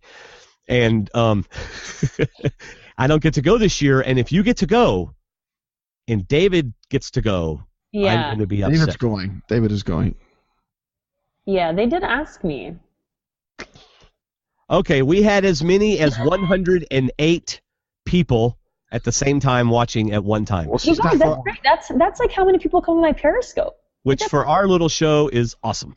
Yeah, that's great. It's not 10,000, but it's 108. I hope they came in when I was telling the Terry Dietz story and not when we were having technical difficulties. Yeah, really. Morning madness. Although he called it the morning problem or something. Well, I didn't want to. Do you want me to say the actual words? No. Okay. No. I was trying to be polite to the I'm parents. just thinking, the guy's over 40, it'd be a morning miracle. Well, apparently not for Terry Dietz. Even while in the Cambodian jungle. So. Honey! Oh my gosh, look! I exaggerate. I know, but anyway, it was great having you on. So yeah, thanks. Thank you so much, you guys. Huge thank you to all of our D&D patrons. Couldn't do it. We have 30 patrons now, Kelley. 30 people that support us monthly through Patreon, and doesn't cost that much. Also, people shopping Amazon, using our links, of course, helps support the show and helps us improve our equipment so that we don't have problems like we did at the beginning of the show. Yes. Head on over to our Facebook. Join our Facebook group. Kelley's part of our Facebook group. Yes, we I have am. fun on there. And there you go. All right. So, Kelley, are you going to Durham Warrior Survival Challenge or not? I don't know, Dwayne. Oh. That's my girl. I don't know. Okay. In all seriousness, this is horrible. I am taking a group of students to Florida. Yeah. Would they even know you disappeared for a couple days? I am seriously considering saying, you know what, kids, this is a horrible music and mission camp. We really should do something else. And so I can go to Durham Warrior Survival Challenge. Maybe even compete. Well, Dwayne, maybe you shouldn't commit to things when you don't know the dates of other things. Yeah. It's like I have a job and I have a podcast. I have a job too. Yeah. So I feel you. I know. I feel your pain. In all seriousness, it's been a little difficult because, as you can imagine, the first time that I played, I wasn't getting all of these glorious invites. Right. And now I'm getting an overload of invites. And you know me, I want to say yes to everything. But I do have a job, and I didn't win $1 million. So unfortunately, I cannot just travel the country every month doing these different events and such. Yeah. I'm looking at my calendar. I'm trying to figure out what will work for me and not work for me. And, yes. Well, I'll just tell you this. I don't know if you've watched any of the Durham Warrior podcasts that David has done, but to the player of like former Survivor players. I mean, just watch our interview with Troyzan. It's just like, I couldn't believe how great Durham Warrior Survival Challenge was. Or Dr. Jill. And Dwayne, it has nothing to do with that. Oh, no, I know. I'm just... Yeah. I'm also wanting we're going to have a lot of listeners and a lot of watchers for this podcast. If they made it this far into it, you know, they should check out Durham Warrior Survival Challenge. Yeah, totally. And I met Bob Crowley at the past Survivor finale, and he was so kind, and that was a real treat for me, so... Yeah, I gave him a Survivor Talk shirt. You know what? Everybody in Maine is kind. It's one of the nicest places you'll meet. Yeah. Oh, that's so great. Yeah. It's like, they're all kind, you know. They're all kind up there, you know. Oh. Yeah? Are they all Irish? What's Yeah. going on? All right, I'm sorry. Okay. This is Wisconsin. Yeah, Wisconsin. All right, Kelley, it's been a blast. Do you have anything else you want to say? I think I've already given you that opportunity, but I'll give it to you. No, I'm totally good. Thanks again, you guys. Okay. All right, so everybody, we're about to get off the air, and then I think there was a couple private things where we're going to say something off the air, so we'll thanks for listening, everybody. See ya. See ya.